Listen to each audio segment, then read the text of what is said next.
الشيطان الرجيم. لقد من الله على المؤمنين إذ بعث فيهم رسولا من أنفسهم يتلو عليهم آياته ويزكيهم ويعلمهم الكتاب والحكمة وإن كانوا من قبل لفي ضلال مبين. أولما أصابتكم مصيبة قد أصبتم مثليها قلتم أنى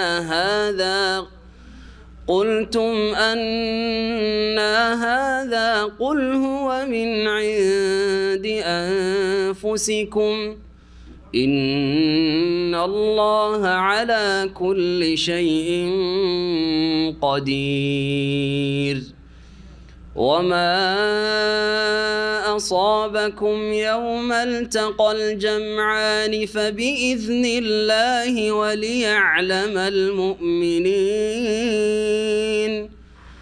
وليعلم الذين نافقوا وقيل لهم تعالوا قاتلوا في سبيل الله أو ادفعوا قالوا لو نعلم قتالا لاتبعناكم هم للكفر يومئذ أقرب منهم للإيمان يقولون بأفواههم ما ليس في قلوبهم والله أعلم بما يكتمون.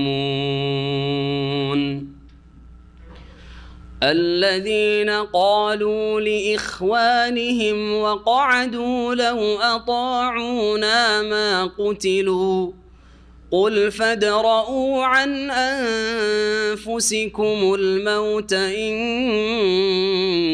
كنتم صادقين ولا تحسبن الذين قتلوا في سبيل الله أمواتا بل أحياء عند ربهم يرزقون فرحين بما آتاهم الله من فضله ويستبشرون بالذين لم يلحقوا بهم من خلفهم ألا خوف عليهم ولا هم يحزنون يستبشرون بنعمة من الله وفضل وأن الله لا يضيع أجر المحسنين يستبشرون بنعمة من الله وفضل وأن الله لا يضيع أجر المؤمنين الذين استجابوا لله والرسول من بعد ما أصابهم القرح للذين أحسنوا منهم واتقوا أجر عظيم. الذين قال لهم الناس إن الناس قد جمعوا لكم فاخشوهم فزادهم إيمانا وقالوا حسبنا الله ونعم الوكيل فانقلبوا بنعمة من الله وفضل لم يمسسهم سوء واتبعوا رضوان الله والله ذو فضل عظيم. إن إنما ذلكم الشيطان يخوف أولياءه فلا تخافوهم وخافون إن كنتم مؤمنين ولا يحزنك الذين يسارعون في الكفر إنهم لن يضروا الله شيئا يريد الله ألا يجعل لهم حظا في الآخرة ولهم عذاب عظيم إن الذين اشتروا الكفر بالإيمان لن يضروا الله شيئا ولهم عذاب أليم ولا يحسبن الذين كفروا أنما نملي لهم خير لأنفسهم إنما نملي لهم ليزدادوا إثما ولهم عذاب مهين ما كان الله ليذر المؤمنين على ما أنتم عليه حتى يميز الخبيث من الطيب وما كان الله ليطلعكم على الغيب ولكن الله يجتبي من رسله من يشاء فآمنوا بالله ورسله وإن تؤمنوا وتتقوا فلكم أجر عظيم ولا يحسبن الذين يبخلون بما آتاهم الله من فضله هو خيرا لهم بل هو شر لهم سيطوقون ما بخلوا به يوم القيامة ولله ميراث السماوات والأرض والله بما تعملون خبير. السلام عليكم ورحمة الله وبركاته.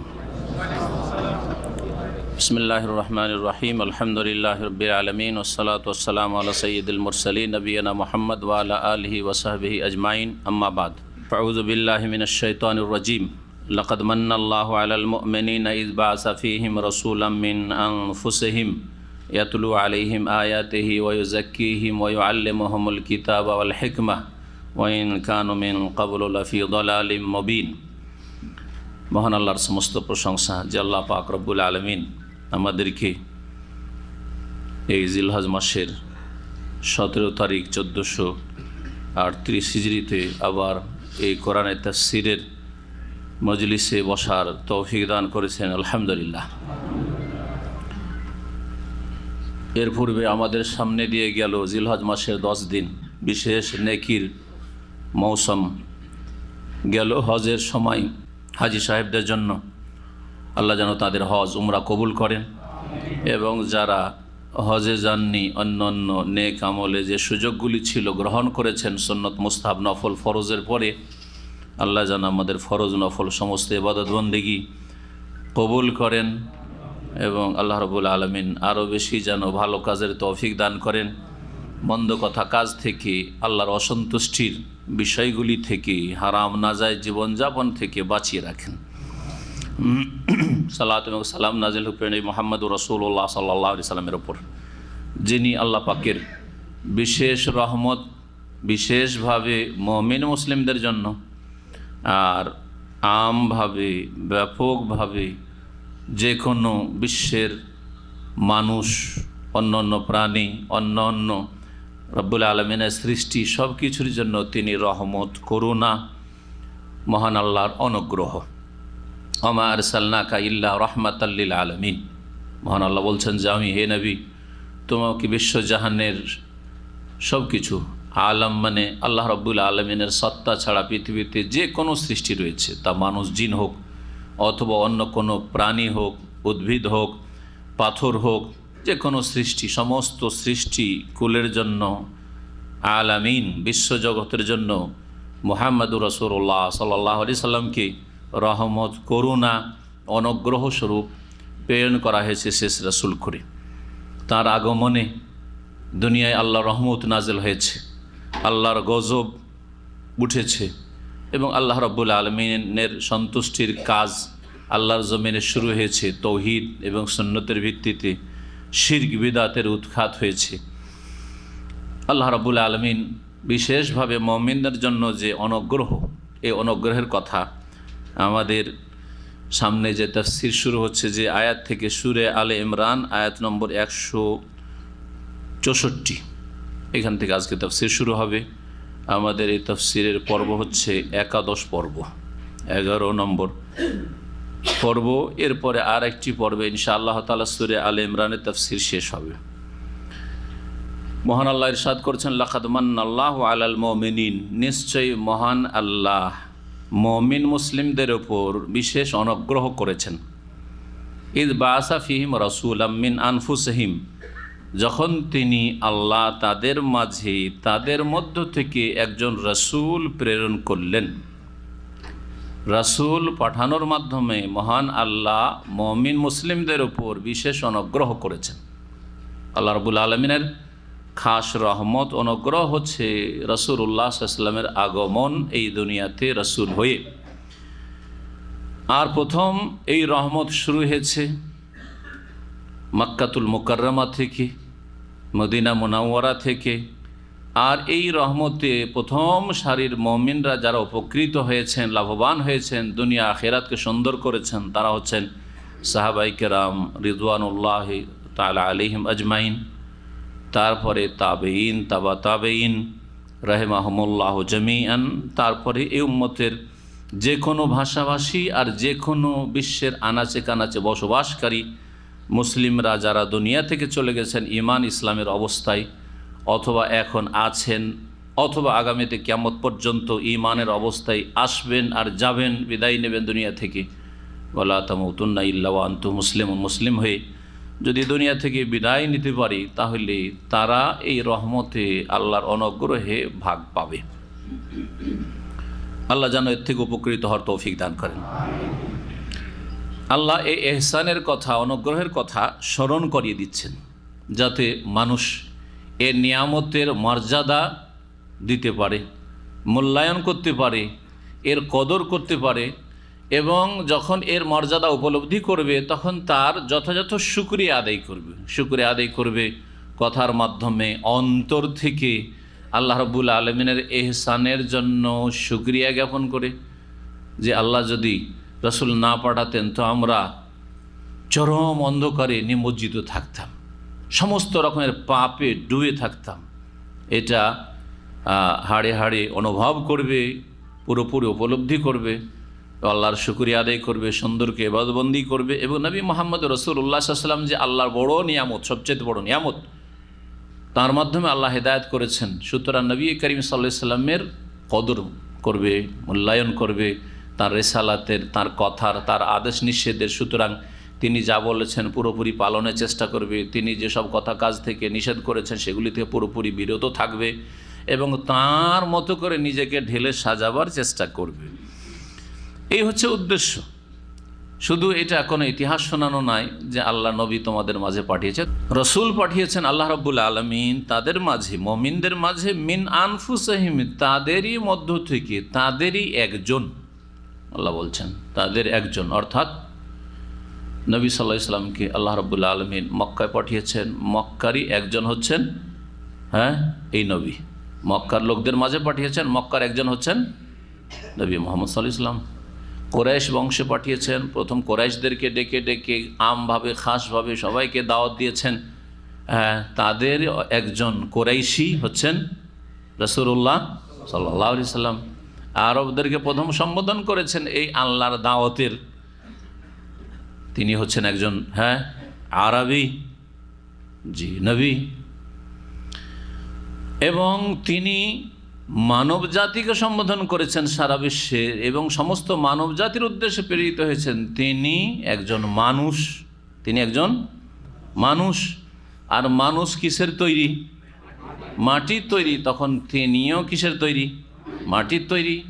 তিনি কোনো ফেরেশতা নন জিবরাইল, মিকাইল, ইসরাফিলের মতো।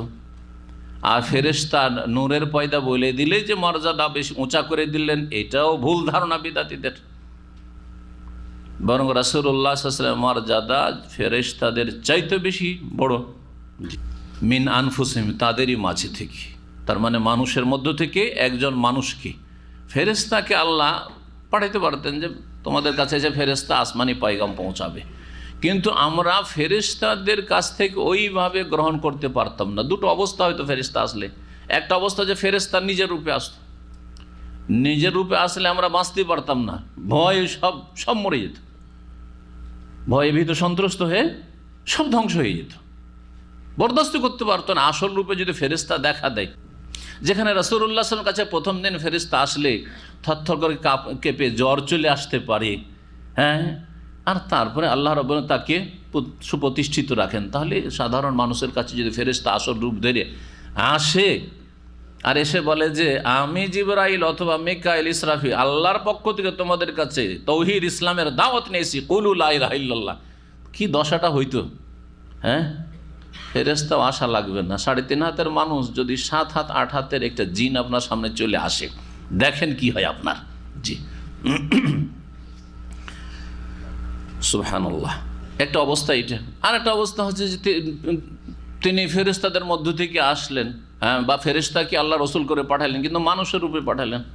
তো মানুষের রূপে পাঠালে তাহলে তো সে ফেরেশতা না মানুষ কি করে বুঝবেন? তাহলে বোঝাও মুশকিল। তার মানে মানুষকে যেমন খুন করেছে যুগে যুগে মানুষরা, ভালো কাজের উপদেশ দিতেছে, আম্বিয়া রসুলগণ ইহুদিরা কি করেছে? ইকতুলুন আম্বিয়া, নবীদেরকে খুন করেছে। মানুষের রূপে যদি আসতো ফেরেশতা, তাকে খুন করে ফেলতো, ঠিক কিনা? কারণ বুঝতে পারতো না যে এই ফেরেশতা, মানুষের রূপে চলাফেরা করে, মানুষের মতো খাই দেয়, আমরা একটু টের পাই না যে মানুষ চাইতে ভিন্ন কিছু তার মধ্যে রয়েছে। তো মানুষের মধ্য থেকে আল্লাহ পড়ে। তারপরে মানুষের কাছে যেইভাবে কাছাকাছি হয়ে ঘনিয়ে বসতে পারে, নিতে পারে, দিতে পারে, আদান প্রদান করতে পারে, আর আন্তরিকতা সৃষ্টি হয় মানুষের সাথে, পৃথিবীর কোনো সৃষ্টির সাথে এটা হতে পারে না সম্ভব। যদি আপনি জানেন মানুষের রূপ ধরে এসছে জিন, কিন্তু আমার স্ত্রীটা জিন, বিছানায় ঘুমিয়ে আসবে না আপনার, হ্যাঁ, ঠিক না? পেরেশানির শেষ থাকবে না যে জিন কখন কি যে রূপ ধরে আর কি করে আল্লাহ জানে আমার। তাহলে অসম্ভব কথা। ওই রকমই জিন অথবা ফেরেশতা যদি আল্লাহ পাঠাতেন নবী করে, তাহলে ওইভাবে গ্রহণ করা সম্ভব হইতো না, ওইভাবে কাছাকাছি বসে তার থেকে উপকৃত হওয়া সম্ভব হইতো না, যেভাবে মানুষের মধ্যে থেকে নিজের ভাষাভাষী একজনকে মক্কায় পাঠিয়েছেন, মদিনায় তাদের ভাষায় খুলে খুলে বোঝাচ্ছে। এই আয়াত স্পষ্ট প্রমাণ করে যে প্রিয় মুহাম্মদ রাসূলুল্লাহ সাল্লাল্লাহু আলাইহি ওয়াসাল্লাম একজন কি মানুষ, এবং তিনি আল্লাহর বান্দা। মানুষ কিসের তৈরি? বাশার। মানুষকে বাশার বলা হয়। বাশার হচ্ছে কিসের তৈরি? মাটির তৈরি। ইন্নী খালেকুম বাশারাম মিন তিন, সূরা সাদের আয়াত। ইন্নী খালেকুন, আমি সৃষ্টি করছি। আদম আলাইহিস সালাম যখন সৃষ্টি করে প্রথম, আমি সৃষ্টি করতে যাচ্ছি বাশারান, একজন মানুষকে, মিন তিনিন, কাদামাটি দিয়ে। তাহলে বাশার কি দিয়ে তৈরি? মাটি দিয়ে তৈরি, কাদামাটি দিয়ে। আর নবী মুহাম্মদ রাসূলুল্লাহ সূরা কাহফের শেষ আয়াতে কুল, হে নবী ঘোষণা করে দাও ওই বিদাতীদের মগজ ধোলাই করো। জি, ভ্রান্ত কথা ঢুকে রয়েছে, শিরকি কথা ঢুকে রয়েছে, বিদাতি কথা ঢুকে রয়েছে। ইন্নামা আনা বাশারুম মিসলুকুম, নিশ্চয়ই আমি তোমাদের মতো একজন মানুষ ছাড়া কিছু নই। ইন্নামা আনা বাশারুম মিসলুকুম, তোমাদের মতো একজন মানুষ বই নয়, মানুষ ছাড়া অন্য কিছু নয়। বুঝছেন না? ইন্নামার মানে এইটা হয় মানুষ, রাসূলুল্লাহ সাল্লাল্লাহু আলাইহি ওয়াসাল্লাম। এবং যুগে যুগে কাফেরেরা যারা আম্বিয়া রসুলগণকে অস্বীকার করেছে, তাদের বিভিন্ন যুক্তির মধ্যে অস্বীকার করার যুক্তির একটি যুক্তি ছিল যে আমাদের মতো মানুষকে কি করে মানতে পারি। বলতো না? হ্যাঁ, আমাদের মতো মা আনতুম ইল্লা বাশারুম মিসলুনা। এসেন এইরকম বহু আয়াত রয়েছে কোরআনে কারিমে যে কাফের জাতিরা নবীদেরকে অস্বীকার করেছে শুধু এই যুক্তিতে যে আমাদের মতো মানুষ, আবার তুমি কখন থেকে নবী হয়ে গেলে, তোমাকে কেন মানবো। মক্কার মুশরিক কাফেররা বলতো মালে হাজার রাসূল ইয়াকুলু তাম ওয়ায়ামশি ফিল আসওয়াক, আবার কি করে রসুল হইতে পারে। ইয়াকুলু তাম আমাদের মতো খাবার খায়, পানাহার করে, না হলে বাঁচতে পারবে না, রসুল কি করে হইল। ওয়ায়ামশি ফিল আসওয়াক আমাদের মতো হাট বাজারে আসতে হয়, কেনাকাটা করতে হয়, কি করে রসুল হইতে পারে। আজকাল এই মক্কার মুশরিকদের থিওরিতে আমাদের বাঙালি সমাজের জনগণে ঢুকেছে যে মাদ্রাসা পড়ুয়া হইলে মসজিদের ইমামতি করতে হবে, আর মাদ্রাসার গণ্ডিতে বসে থাকতে হবে। মাদ্রাসা পড়ে আবার বিজনেস করছে, হ্যাঁ এটা কি হইল, অপরাধ করে দিল, তাই না। মাদ্রাসা পড়ে যদি দুনিয়ার কোনো কাজ করে, রোজগার করে, তাহলে তার কোনো মান-ইজ্জত নেই। অথচ সমস্ত আম্বিয়া রসুলগণ নিজের পেশার কাজ। মাদ্রাসা পড়ার পর যদি কেউ টেলার হয়, ঘড়ির মেকানিক হয়, হ্যাঁ কম্পিউটারের যদি ইঞ্জিনিয়ার হয়, আরে মাদ্রাসা পড়ে এগুলো করে খাচ্ছে, কাজ পায়নি। এটা বাঙালিদের মধ্যে একটা কুসংস্কার ওই মক্কার জাহিলিয়াত ঢুকে আছে।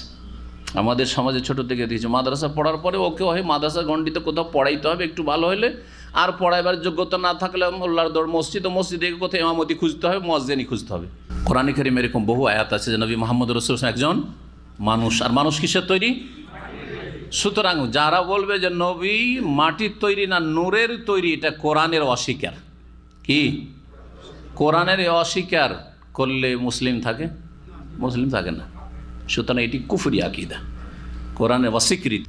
শোনেন আরও কোরআনে কারিমে একটি আয়াত মহান আল্লাহ বলছেন, ইমাম ইবনে কাসির আয়াতগুলি কয়েকটি উল্লেখ করেছেন, তার একটি আয়াত ওমা আরসালনা মিন ক্বাবলিকা ইল্লা রিজালান, হে নবী তোমার পূর্বে যত নবী রসুল পাঠিয়েছি তারা শুধু মানুষ না, পুরুষ মানুষ হইত। ইল্লা রিজালান, তারা কি হইতো? পুরুষ মানুষ হইতো। রিজালান, কোনো মহিলা নবীও পাঠায়নি, আর মানুষ ছাড়া বাইরে তো কোনো নবীও পাঠায়নি।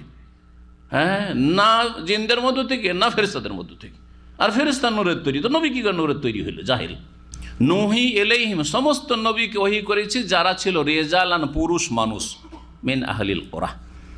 আর জনপদ থেকে, আকাশ থেকে নবী নামাইনি, এই জনপদ থেকে পয়দা করেছি, সেগুলো পুরুষ মানুষ এই জনপদে ভূপৃষ্ঠে জন্ম নিয়েছে, এখানে বসবাস করেছে তারা। নবী মুহাম্মদ রাসূলুল্লাহ সাল্লাল্লাহু আলাইহি সাল্লাম কি উদ্দেশ্যে এসেছিলেন, তিনটি মূল উদ্দেশ্যের কথা এই আয়াতে উল্লেখ করা হয়েছে। প্রথম হচ্ছে ইয়াতলু আলাইহিম আয়াতিহি, তিনি তার উম্মতকে, মুমিন মুসলিমদেরকে আল্লাহর আয়াত পড়ে পড়ে শোনাবেন। ইয়াতলু আলাইহিম, তাদের সামনে তেলাওয়াত করবেন, আবৃত্তি করবেন, আয়াতেহি, আল্লাহর আয়াত সমূহ, কোরআনে কারীম। কোরআনে কারীমের তেলাওয়াত করে শুনিয়ে দেওয়া। আর রাসূলুল্লাহ সাল্লাল্লাহু আলাইহি ওয়াসাল্লামের সামনে যাদেরকে সম্বোধন করা হচ্ছে তারা সকলে আরবি ভাষা বুঝত। কোরআনে কারীমের তেলাওয়াত শুনিয়ে দিলেই তাদের ভাষা এত সুন্দর ছিল, শুদ্ধ ভাষা, যে তারা অধিকাংশ ক্ষেত্রেই কোরআনে কারীম বুঝে নিত। অল্প কিছু জায়গা ছাড়া, বিষয় ছাড়া, যেগুলো সম্পর্কে সাহাবীরা জিজ্ঞাসা করেছেন যে ইয়া রাসূলুল্লাহ কথাটি বুঝতে পারলাম না। যেমন সাহারি খাওয়ার শেষ সময় সম্পর্কে বুঝতে পারা, আল খাইতুল আবিয়াদ মিনাল খাইতুল আসওয়াদ মিনাল ফজর, কালো সাদা, কালো সুতা আর সাদা সুতা, কালো সুতা আর সাদা সুতায় পার্থক্য। কালো সুতা, খাইত বলা হয় সুতাকে, তাকাকে, তো কালো তাকা, কালো সুতা আর সাদা সুতার পার্থক্য কি বুঝতে পারলাম না। তো অতক্ষণ পর্যন্ত খাওয়া দাওয়া করো যতক্ষণ পর্যন্ত কালো আর সাদা সুতাতে পার্থক্য না বুঝছো। এটা কালো সুতা আর সাদা সুতা যদি নিয়ে বসে থাকেন তো একেবারে ভোর ফর্সা না হলে চিনতেই পারবেন না যে কোনটা কালো রঙের কোনটা সাদা রঙের। তো এটা তো বোঝানো হয়নি। এই আয়াত যখন সাহাবীরা বুঝতে পারেন, অথচ তাদের মাতৃভাষায় কোরআন নাযিল হচ্ছে, কিন্তু অলঙ্কারপূর্ণ কথা এর তাফসীরের প্রয়োজন রয়েছে, তখন নবী সাল্লাল্লাহু আলাইহি ওয়াসাল্লাম বললেন যে সেটা হচ্ছে বেয়াদুল লাইলি ওয়া সাওয়াদুন নাহার। হ্যাঁ, সাওয়াদুল লাইলি ওয়া বেয়াদুন নাহার, রাতের অন্ধকার, রাতে অন্ধকার থাকে, রাতের অন্ধকারটা শেষ হতে যাচ্ছে, ওটা হচ্ছে আল খাইতুল আসওয়াদ। হ্যাঁ, কালো সুতা বলে রাতের অন্ধকারকে বোঝানো হয়েছে।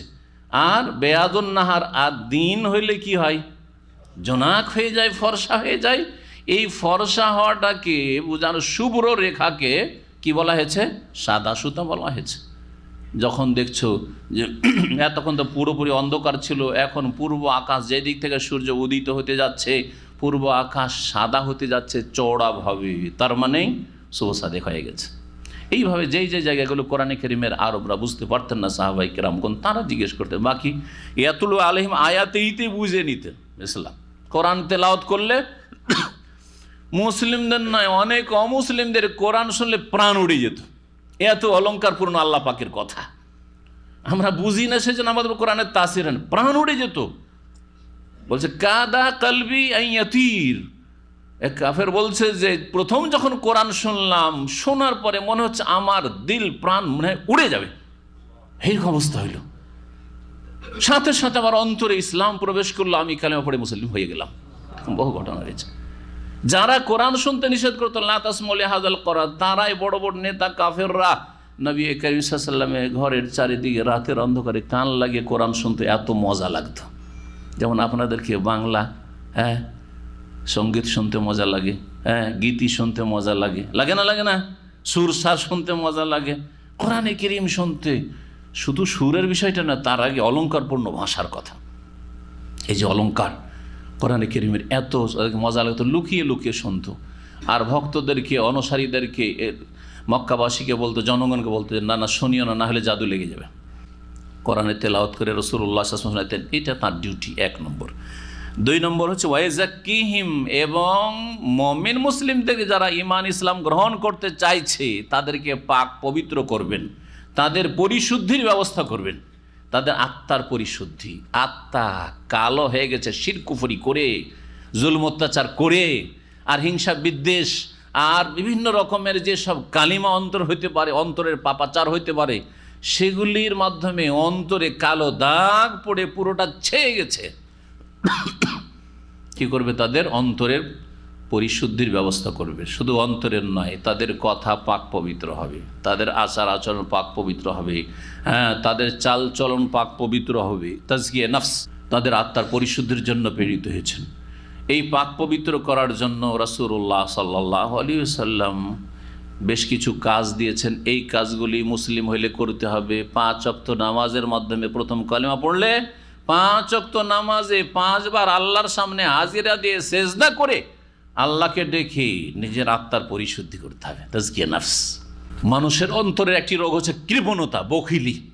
এই কৃপণতা দূর করার জন্য প্রতি বছরে যাকাত দেওয়ার মাধ্যমে তাজকিয়া নফস, অন্তরকে প্রশস্ত করতে হবে। মনটা বড় হবে দান খায়রাত করতে পারলে। যারা দেয় তাদের মনটা বড় হয়। খোলাসা অন্তর নিয়ে দিলে, আবার চিপা অন্তর নিয়ে দিলে কিন্তু মন বড় হবে না। দিয়ে দিয়ে শুধু চিন্তাই করতে থাকবেন যে এত টাকা দান করে, 100 টাকা আজকে দান করে দিলাম, 100 টাকা তো মেলা কাজ দিত আমার, তাই না? কিন্তু যারা খোলা উদার অন্তর নিয়ে উদার হস্তে দান করে, তাদের অন্তর বড় হয়। খাওয়াতে পারলে অন্তর বড় হয়, খেলে অন্তর বড় হয় না। খেলে কষ্ট লাগে যে অন্যের খরচ করিয়ে দিলাম, নিজে খরচ করলাম, অন্তর বড় হবে। এই চরিত্র হইতে হবে। এটা হচ্ছে তাজকিয়া নফস, বখিল মুক্ত করা অন্তরকে। চাল চলন, কথাবার্তা সব কিছু ইবাদতবন্দি। রোজার মাধ্যমে সারাদিন না খেয়ে আপনার অবস্থাটা দেখেন, আর সবসময় পেট ভরে থাকছে।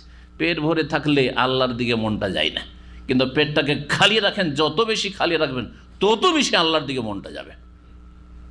এর মাধ্যমে কি হবে? আত্মার পরিশুদ্ধি হবে। ওই জাকিম, হজের মাধ্যমে, হজের সফরে গিয়ে যে আত্মার পরিশুদ্ধি হয়, বাড়িতে বসে থাকলে হবে না।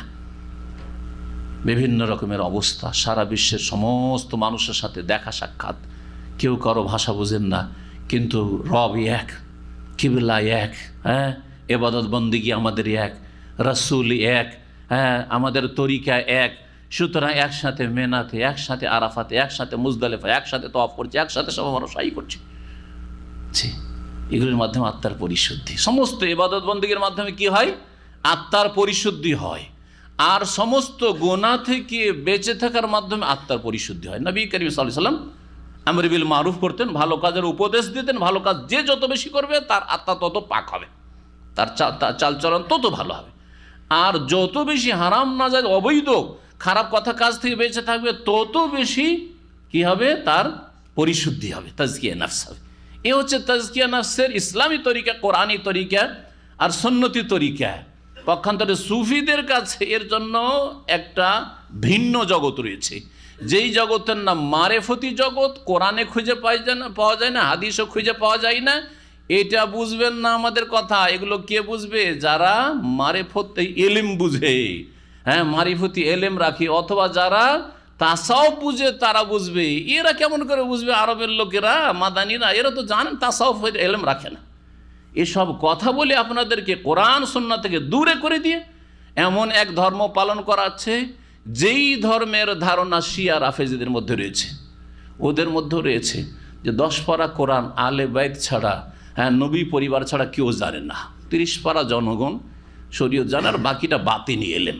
সেই সুফিদেরও ওই রকমই কোরআন হাদিসের এটা হচ্ছে শরীয়ত, শরীয়তের এলেম আলেমদের কাছে আছে, আবু হানিফা, শাফে, মালিক, আহমদ ওদের কাছে আছে। মারিফতি এলিম না এসব আলেম ওলামাদের কাছে, যার ফলে আমাদের বিরুদ্ধে বলছে, বুঝছেন না? এইভাবে জাতিকে কোরআন সুন্নাহ থেকে দূরে রেখেছে, গুমরাহ করে রেখেছে। অথচ কোরআন ঘোষণা করছে আলিয়াউমা আকমালতু লাকুম দীনাকুম, এই আরাফার ময়দানে গত 9 তারিখে দিনকে তোমাদের জন্য কমপ্লিট করলাম। কোরআন দিয়ে, সুন্নাহ দিয়ে, নাকি তাসাউফ দিয়ে, যার গন্ধ কোরআন এবং হাদিসে নেই। সুতরাং তাজকিয়ে নফস কিসে রয়েছে? ভালো কথা কাজের বাস্তবায়নের মাধ্যমে, মন্দ কথা কাজ থেকে পুরোপুরি বেঁচে থাকার মাধ্যমে। এটা হচ্ছে আত্মার পরিশুদ্ধি, যে তাজকিয়ার কথা ওই ওয়াজাক্কিহিম। আর এইরকমই কোরআনে কারীমের বিভিন্ন আয়াতে রয়েছে, যেমন ফালা তুযাক্কু আনফুসাকুম হুয়া আ'লামু বিমান ইত্তাকা, তাকওয়ার মাধ্যমে যত বেশি তাকওয়া অর্জন করতে আল্লাহ ভীরুতার মাধ্যমে আপনি কাজ করবেন, ইখলাসের সাথে কাজ করবেন, ইখলাসের মাধ্যমে, জি, ত্যাগের মাধ্যমে, কোরবানির মাধ্যমে, আল্লাহ অভিমুখী হওয়ার মাধ্যমে, দুনিয়া বিমুখতার মাধ্যমে, এর মাধ্যমে তাজকিয়া হবে। নবী মানুষকে পাক পবিত্র করার জন্য প্রেরিত হয়েছিলেন। দ্বিতীয় কাজ বা দ্বিতীয় ডিউটি রাসূলুল্লাহ সাল্লাল্লাহু আলাইহি ওয়াসাল্লামের, ওয়ায়ুআল্লিমুহুমুল কিতাব ওয়াল হিকমা, তৃতীয় কাজ হচ্ছে তিনি মুমিন মুসলিমদেরকে আল কিতাব কোরআনের শিক্ষা দেন, ওয়াল হিকমা এবং সুন্নাহর হাদিসের শিক্ষা দেন। যেখানে আল কিতাবের সাথে হিকমা উল্লেখ করা হয়েছে সেখানে সহি তাফসীর হচ্ছে যে আল কিতাব মানে কোরআনে কারীম, আর হিকমা মানে হচ্ছে হাদিস সুন্নাহ, যাতে করে এই আয়াতের তাফসীর বা এইরকম যে আয়াতগুলি রয়েছে, যেমন হুয়াল্লাযী বা'আসা ফিল উম্মিয়িনা রাসূলাম মিনহুম ইয়াতলু আলাইহিম আয়াতিহি ওয়া ইউযাক্কিহিম ওয়া ইউআল্লিমুহুল কিতাব ওয়াল হিকমা, ওতেও রয়েছে। তো এই আয়াতের তাফসীর হচ্ছে নবী করিম সাল্লাল্লাহু আলাইহি ওয়াসাল্লামের ওই ধরনের হাদিসগুলো, যে হাদিসগুলোতে রয়েছে তারাকতু ফিকুম আমরাইন, তোমাদের মাঝে দুটো বস্তু ছেড়ে যাচ্ছি, লাম তাদিল্লু মা তামাসসাকতুম বিহি, অতদিন তোমরা পথভ্রষ্ট হবে যতদিন তোমরা ওই দুটোকে মজবুত করে আঁকড়ে ধরে থাকবে। কিতাব আল্লাহ, আল্লাহর কিতাব কোরআনে কারীম, আর সুন্নতি আমার আদর্শ, আমার তরিকা, আমার হাদিস। হাদিসের নামই সুন্নাহ, সুন্নার নাম হাদিস, ওরই নাম হচ্ছে খবর, হ্যাঁ, ওই নাম হচ্ছে আসার। এই জন্য দোয়াই মাসুরা, হাদিসে বর্ণিত দোয়াগুলো দোয়াই মাসুরা বলছেন। জি, তো কোরআন এবং সুন্নাহ, নবী সাল্লাল্লাহু আলাইহি ওয়াসাল্লামের তৃতীয় ডিউটি কি ছিল? মানব জাতিকে কোরআনের শিক্ষা দেওয়া, আর মানে কোরআনের অর্থজ্ঞান, তাফসীর, ব্যাখ্যা এবং তার বাস্তব রূপ দেওয়া, কোরআনে গভীরভাবে তাদাব্বুর করা, এসব শিক্ষা দেওয়া। ওয়াল হিকমা এবং সুন্নাহর জ্ঞান দেওয়া, বিধিবিধান যেগুলি কোরআনে কারীমে নেই, রাসূলুল্লাহ সাল্লাল্লাহু আলাইহি ওয়াসাল্লাম সেগুলি খুঁটিনাটি বর্ণনা করেছেন। নামাজের কথা আছে কিন্তু খামসু সালাওয়াত, তারপর জোহরের 4, আসরের 4 ফরজ, মাগরিবের 3, এশায় 4, ফজরের 2, এই কথাগুলি কোথায় আছে? আল হিকমা হাদিসে আছে। এই আয়াত থেকে মুফাসসিরিনগণ অনেকেই দলিল নিয়েছেন যে যখন আল্লাহ রাব্বুল আলামিন কোরআনের শিক্ষার কথা বললেন, কোরআন সুন্নাহ শিক্ষার কথা 3 নম্বরে, আর 1 নম্বরে বললেন ইয়াতুলু আলিম আয়াতি, কোরআনের আয়াতের তেলাওয়াত, তাহলে বোঝা যাচ্ছে যে কোরআন সুন্নাহর শিক্ষা ছাড়া তেলাওয়াতের বিষয়টি আরেকটি ভিন্ন বিষয়, সেটাও একটি গুরুত্বপূর্ণ বিষয়। সুতরাং অনারবরা যদিও কোরআনের অর্থ না বুঝেন তবুও তেলাওয়াত করাও সওয়াবের কাজ, একেবারে অসার কথা নয়। যেমন অনেকে একেবারে হালকা করে দিচ্ছেন, একেবারে হালকা করাও ভুল, যে কোরআন পড়ে লাভ কি যদি অর্থ না বুঝেন, ভুল কথা এটি, এই আয়াত বিরোধী কথা। ঠিক তেমনি এর উল্টোটাও ভুল, সেটা হচ্ছে যে কোরআন তেলাওয়াতের জন্যই নাযিল হয়েছে, শুধু তেলাওয়াত করলেই হলো, সারা জীবন কোরআনের অর্থ বুঝলাম না, তাহলে ওয়ায়ুআল্লিমুহুল কিতাব, কিতাবের এলেম হিকমতের এলেম হইল না। বোঝা গেছে না? তাই দুটোর সমন্বয় হইতে হবে। কোরআনের তেলাওয়াতও ইবাদত, বুঝেন আর না বুঝেন, আর বোঝার চেষ্টা করে যাচ্ছেন, আপনি হয়তো 50% বুঝলেন, অথবা 20% বুঝেন, আর 10% বুঝেন, বুঝার জন্য চেষ্টা করে যাচ্ছি, আমার মত পর্যন্ত আমি চেষ্টা করতে থাকবো কোরআন বুঝার জন্য আর হাদিস বুঝার জন্য যতটা পারি আমি। কিন্তু না বুঝলেও কোরআন তেলাওয়াত করতে থাকবো, তেলাওয়াত করলে হ্যাঁ, মান কারা হারফা মিন কিতাবিল্লাহ ফালাহু বিহি হাসানা, একটা হরফ যদি অক্ষরও পড়েন কোরআনে কারিমে তাহলে এক নেকি, এক কততে প্লাস হয়, ওয়াল হাসানাতু বিআশরি আমসালিহা, 10 হয়। 10 কি আল্লাহ 700 করতে পারেন আপনার অবস্থার পরিপ্রেক্ষিতে। জি হ্যাঁ, ইলা সাবিমিয়াতু যাফিন ইলা আযাফিন কাসীর, ওর চাইতে বেশি বাড়াইতে পারেন। ইখলাস, কুরবানি, প্রতিকূল পরিস্থিতি, আপনি বড়ই কষ্টে তারপরে কোরআনকে আঁকড়ে ধরে আছেন, আর একটা লোক আরামে বসে বসে কোরআন পড়ছে, দুজনে নাকি সমান? কখনো সমান হইতে পারে না। তো কোরআনের তেলাওয়াতকে অবহেলা করবেন না, তেলাওয়াতেরও গুরুত্ব দেবেন, আর তেলাওয়াতকেই সব কিছু মনে করবেন না যে ছেলেকে হাফেজ বানিয়ে দিয়েছি জান্নাতে যাওয়া সার্টিফিকেট পেয়ে গেছি, এইরকম আবার মনে করবেন না। বরং কেতাব আর হেকমতের তালিম নিজেও নিতে হবে, ছেলে মেয়েদেরকে হাফেজের সাথে কারির সাথে কি বানাইতে হবে, আলেম। মানে আমার ছেলেদেরকে হাফেজ বানিয়েছি, ব্যাস না, ব্যাস নয়, কি করতে হবে এখন? ওয়াইউ আল্লামুহুমুল কিতাব ওয়াল হিকমা করেন, কিতাব আর হিকমতের জ্ঞান দেন, আলেমে দিন বানান, দিনের মুবাল্লিগ বানান, দিনের খাদেম বানান, দিনের দায়ী বানান। আল্লাহ যেন তৌফিক দান করেন। ওয়াইন কানু মিন ক্বাবলু লাফি দালালিম মুবিন, যদিও তারা, এটা ওয়াইন মানে ইন যদি করি, কিন্তু সঠিক হচ্ছে যে ইনটা হালকা করা হয়েছে ইন্না থেকে, মুখাফফ মানে ওয়াইন্নাহুম কানু, আর নিশ্চয়ই তারা, মিন কাবল এর পূর্বে সুস্পষ্ট ভ্রষ্টতায় নিমজ্জিত ছিল। এই কাজগুলি করার জন্য রাসূলুল্লাহ সাল্লাল্লাহু আলাইহি ওয়াসাল্লামকে যখন পাঠানো হইল মক্কাতুল, তার আগে সারা বিশ্বের সমস্ত মানুষ, এমনকি মক্কার লোকেরা, মদিনার লোকেরাও, তারা কিসে ডুবেছিল? লাফি দালালিম মুবিন, স্পষ্ট গুমরাহিতে ডুবেছিল। ওই অবস্থায় যারা মারা গেছে জাহান্নামে চলে গেছে, শিরক কুফরের অবস্থায়, পাপের অবস্থায়। আর যারা বেঁচেও ছিল আর দাওয়াত পেয়েছে, ওয়াকুনতুম আলা শাফা হুফরাতি মিনান নার, অন্য আয়াতে বলে সূরা আল ইমরান, তোমরা জাহান্নামের গর্তের তটে চলে গেছিলে, জাহান্নামের গর্তের কিনারায় পৌঁছে গেছিলে, শাফা হুফরা। জি, ফাআনকাযাকুম মিনহা, নবী পাঠিয়ে আল্লাহ তোমাদেরকে কি করলেন? উদ্ধার করলেন। যেমন কেউ ডুবতে যাচ্ছে বা আগুনে জ্বলতে যাচ্ছে, শেষ অবস্থায় রয়েছে, আর রক্ষা করে দিল। ওইভাবে আল্লাহ রাব্বুল আলামিন কত যে খাস রহমত করলেন। আর 2-4-10টা বছর হলে হাজার হাজার ওই সাহাবায়ে কেরাম তারা কুফরের অবস্থায় মক্কায় মদিনায় চলে যেত, জাহান্নামে চলে যেত। কত বড় আল্লাহর অনুগ্রহ। এই দাওয়াত যদি ভারত উপমহাদেশ না পৌঁছিত তাহলে আমরা কোথায় থাকতাম, আপনারা কোথায় থাকতেন বলুন তো দেখি। তাহলে কত বড় আল্লাহ পাকের অনুগ্রহ যে লাকাদ মান্নাল্লাহু আলাল মুমিনিন, আল্লাহ অনুগ্রহ করেছেন যে বিশাল ভারতের হিন্দু মেজরিটির পরে বাংলাদেশে মুসলিম মেজরিটি। এটা কি যেমন তেমন আল্লাহর নিয়ামত আপনি মনে করছেন নাকি? এই থাইল্যান্ড আর বুদ্ধিস্ট, এই বুদ্ধিস্টে আপনার বার্মার জালেম কাফেরদের পরে মালয়েশিয়া আর ইন্দোনেশিয়া আর বরুনাই, এসব এলাকায় যে আল্লাহ মুসলিম মেজরিটি দিয়েছেন, এটা কত বড় অনুগ্রহ। কখনো কি আমরা আল্লাহর শুকরিয়া আদায় করি? অধিকাংশ বেনামাজি মুসলিম, অধিকাংশ বেনামাজি। কি জবাব দেবেন কিয়ামতের দিনে যখন আল্লাহ জিজ্ঞাসা করেন যে তোদেরকে তো জন্মসূত্রে মুসলিম করেছিলাম, তোদের পাশেই তো মেজরিটি হিন্দু আর বুদ্ধিস্ট ছিল, কাফির ছিল, নাস্তিক ছিল, তোদের পাশে চাইনা ছিল যেখানে 5% মুসলিম ছিল না, তোদেরকে 90% মুসলিম করেছিলাম, তোদের কাজ কি দেখা? কি জবাব দেবেন সেই দিন? জবাব দেওয়ার জন্য প্রস্তুতি রাখুন। আল্লাহ যেন তৌফিক দান করেন। আওয়ালাম্মা আসাবাতকুম মুসিবাতুন কাদ আসাবতুম মিসলাইহা কুলতুম আন্না হাযা। ওহুদ যুদ্ধের প্রসঙ্গ চলছে, আবার ওহুদ যুদ্ধের কথা এখানে আল্লাহ রাব্বুল আলামিন বর্ণনা করছেন। ওহুদ যুদ্ধে নবী করিম সাল্লাল্লাহু আলাইহি ওয়াসাল্লাম সাহাবায়ে কেরামদের ক্ষয়ক্ষতি হইল। কতজন শহীদ হইলেন? 70 জন শহীদ হয়ে গেলেন, আর আহত জখম অনেকেই হইলেন। বদর যুদ্ধে মক্কার কাফেররা কতজন মারা গিয়েছিল? 70 জন। আর কতজন বন্দী হয়েছিল? 70 জন। তো দ্বিগুণ হইল কিনা?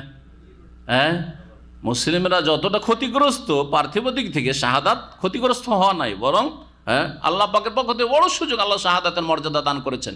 কিন্তু বাহ্যিক দিক থেকে, পার্থিব দিক থেকে ক্ষতিগ্রস্ত 70 জন শহীদ হলেন। আর ওরা কাফেররা 70 জন দুনিয়া থেকে ধ্বংস হলো, জাহান্নামে পৌঁছিল। আর 70 জনকে বন্দি করে লাঞ্ছিত অবস্থায় নিয়ে এসে মসজিদে নবীর খুঁটিতে বাঁধা হইল, তাদের কাছ থেকে মুক্তিপণ নিয়ে আবার ছাড়া হইল।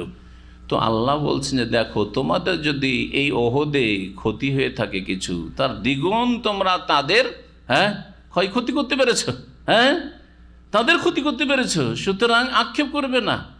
আর এইরকমই চলতে থাকবে পৃথিবীতে, হক বাতের লড়াইটা এইভাবে চলতে থাকবে, আর শেষ পরিণামে আল্লাহ মুমিনদেরকে সম্মানিত করবে। কিন্তু হক বাতের লড়াই আপ ডাউন হইতেই থাকবে, আর সেটাও তোমাদের নিশ্চয় কোনো দোষে হয়েছে, আর সেই দোষ জানা আছে আপনাদের, তাই না, এর আগের আলোচনা থেকে। আল্লাহ বলছেন আওয়ালাম্মা আসাবাতকুম মুসিবাতুন, চিন্তা করে দেখো বা আচ্ছা বলো তো, যখন তোমাদের ওপর বিপদ আপতিত হয়েছিল, কোথায়?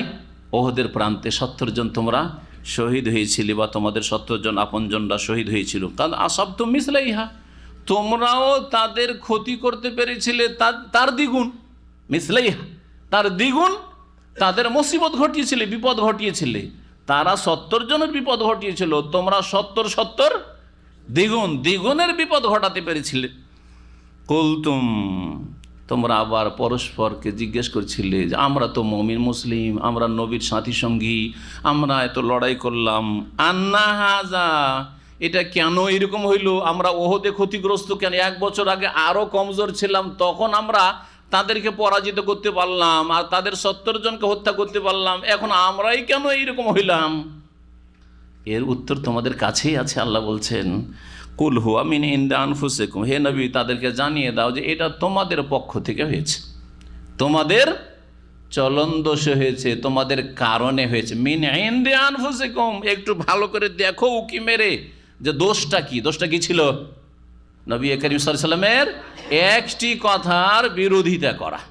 নবী সাল্লাল্লাহু আলাইহি ওয়াসাল্লাম 50 জনকে ওই রমাত পাহাড়ের ওপর নিযুক্ত করলেন, আমরা হারি জিতি যাই হোক না কেন তোমরা এখান থেকে নামবে না, আমরা হারি জিতি, তোমরা এই পাহাড় থেকে কি করবে না, নামবে না। মাঠ খালি দেখে আর বসে থেকে লাভ আছে? যুক্তিকে প্রাধান্য দিলে যে নবী সাল্লাল্লাহু আলাইহি ওয়াসাল্লামের কথাটি এতক্ষণ পর্যন্ত ঠিক ছিল, এখন তার লাভ নেই, তখন তো অনেক দূর পালিয়ে গেছে, যুদ্ধ প্রায় শেষ, যা একটু নিচে নামি। এই নামতে গিয়ে বিরোধিতা হয়ে গেল। হুয়া মিন ইনদি আনফুসিকুম, এটা তোমাদের দোষে হয়েছে। তোমাদের জিতা যুদ্ধের মাঠ তোমাদের ক্ষতিতে কেন রূপান্তরিত হইল? ইন্নাল্লাহা আলা কুল্লি শাইইন কাদির, নিশ্চয় আল্লাহ রাব্বুল আলামিন সব কিছুর ওপর।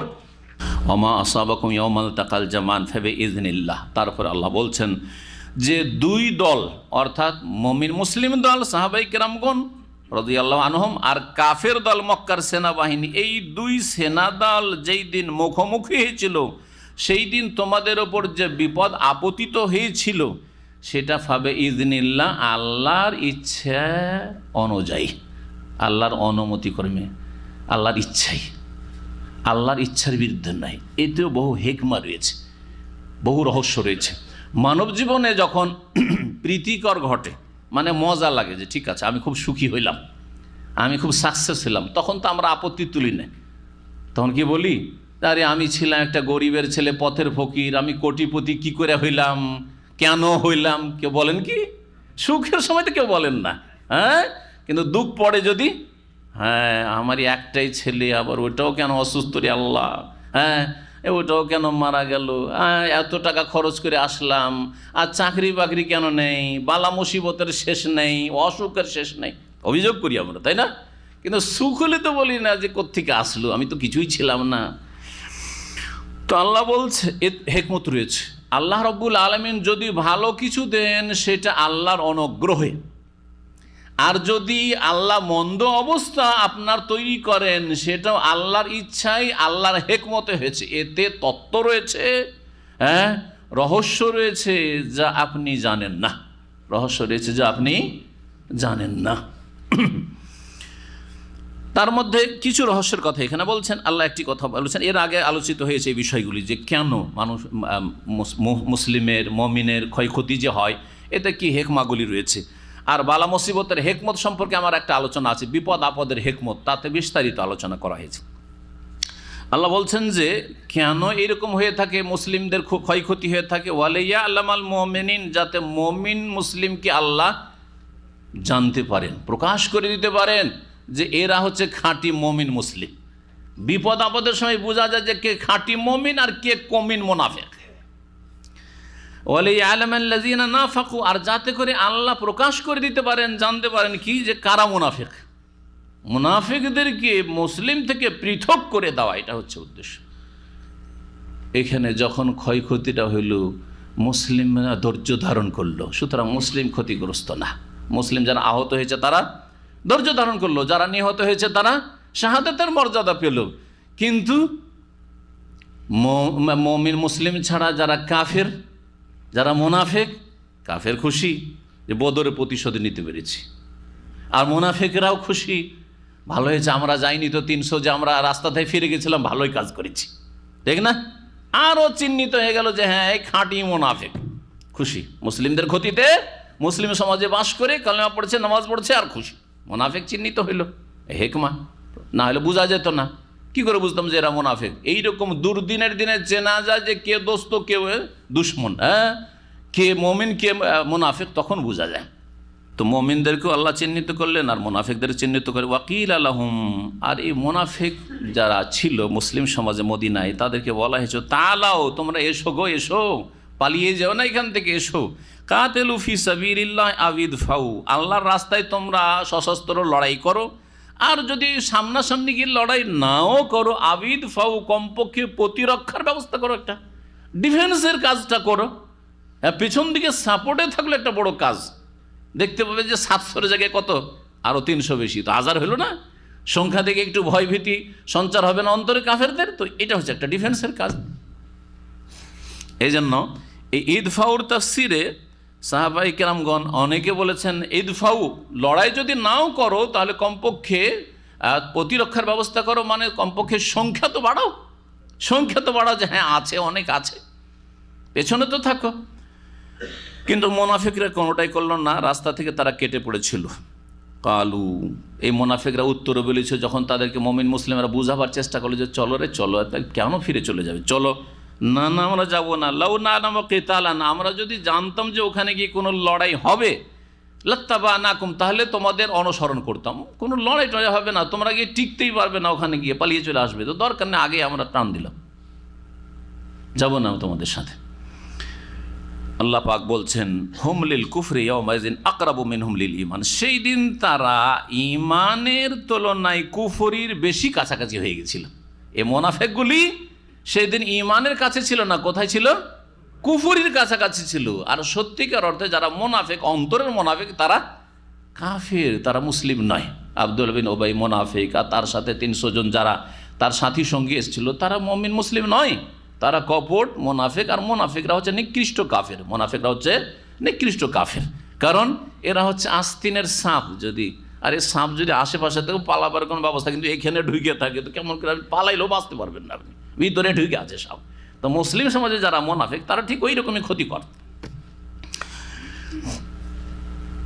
ইয়াকুলুনা বিআফওয়াহিহিম মা লাইসা ফি কুলুবিহিম, তারা মুখে এমন এমন কথা বলে যা তাদের অন্তরে নেই। মুখে এসে বলে নাশহাদু ইন্নাকা লা রাসূলুল্লাহ, হ্যাঁ ইয়া রাসূলুল্লাহ, কি লাগবে, আছি, আমরা মুসলিম, আমরা মুমিন, কি চান আপনি? কাজের বেলা নেই, কাজের বেলা নেই। কাজের বেলা আবার কাফের ইহুদিদের সাথে যোগসাজ, যে ওই দিক থেকে যদি হামলা করে চলে আসে মক্কার যারা অমুসলিম কাফের এই সেনাবাহিনী, তাহলে ইহুদিরাকে বলে রেখেছে যে আমরা তোমাদের সাথ দেব, আর দিয়ে হ্যাঁ মুসলিমদেরকে এখানে একেবারে নিশ্চিহ্ন করে ছাড়ো, আর মদিনায় তাদের কোনো বাস থাকবে না।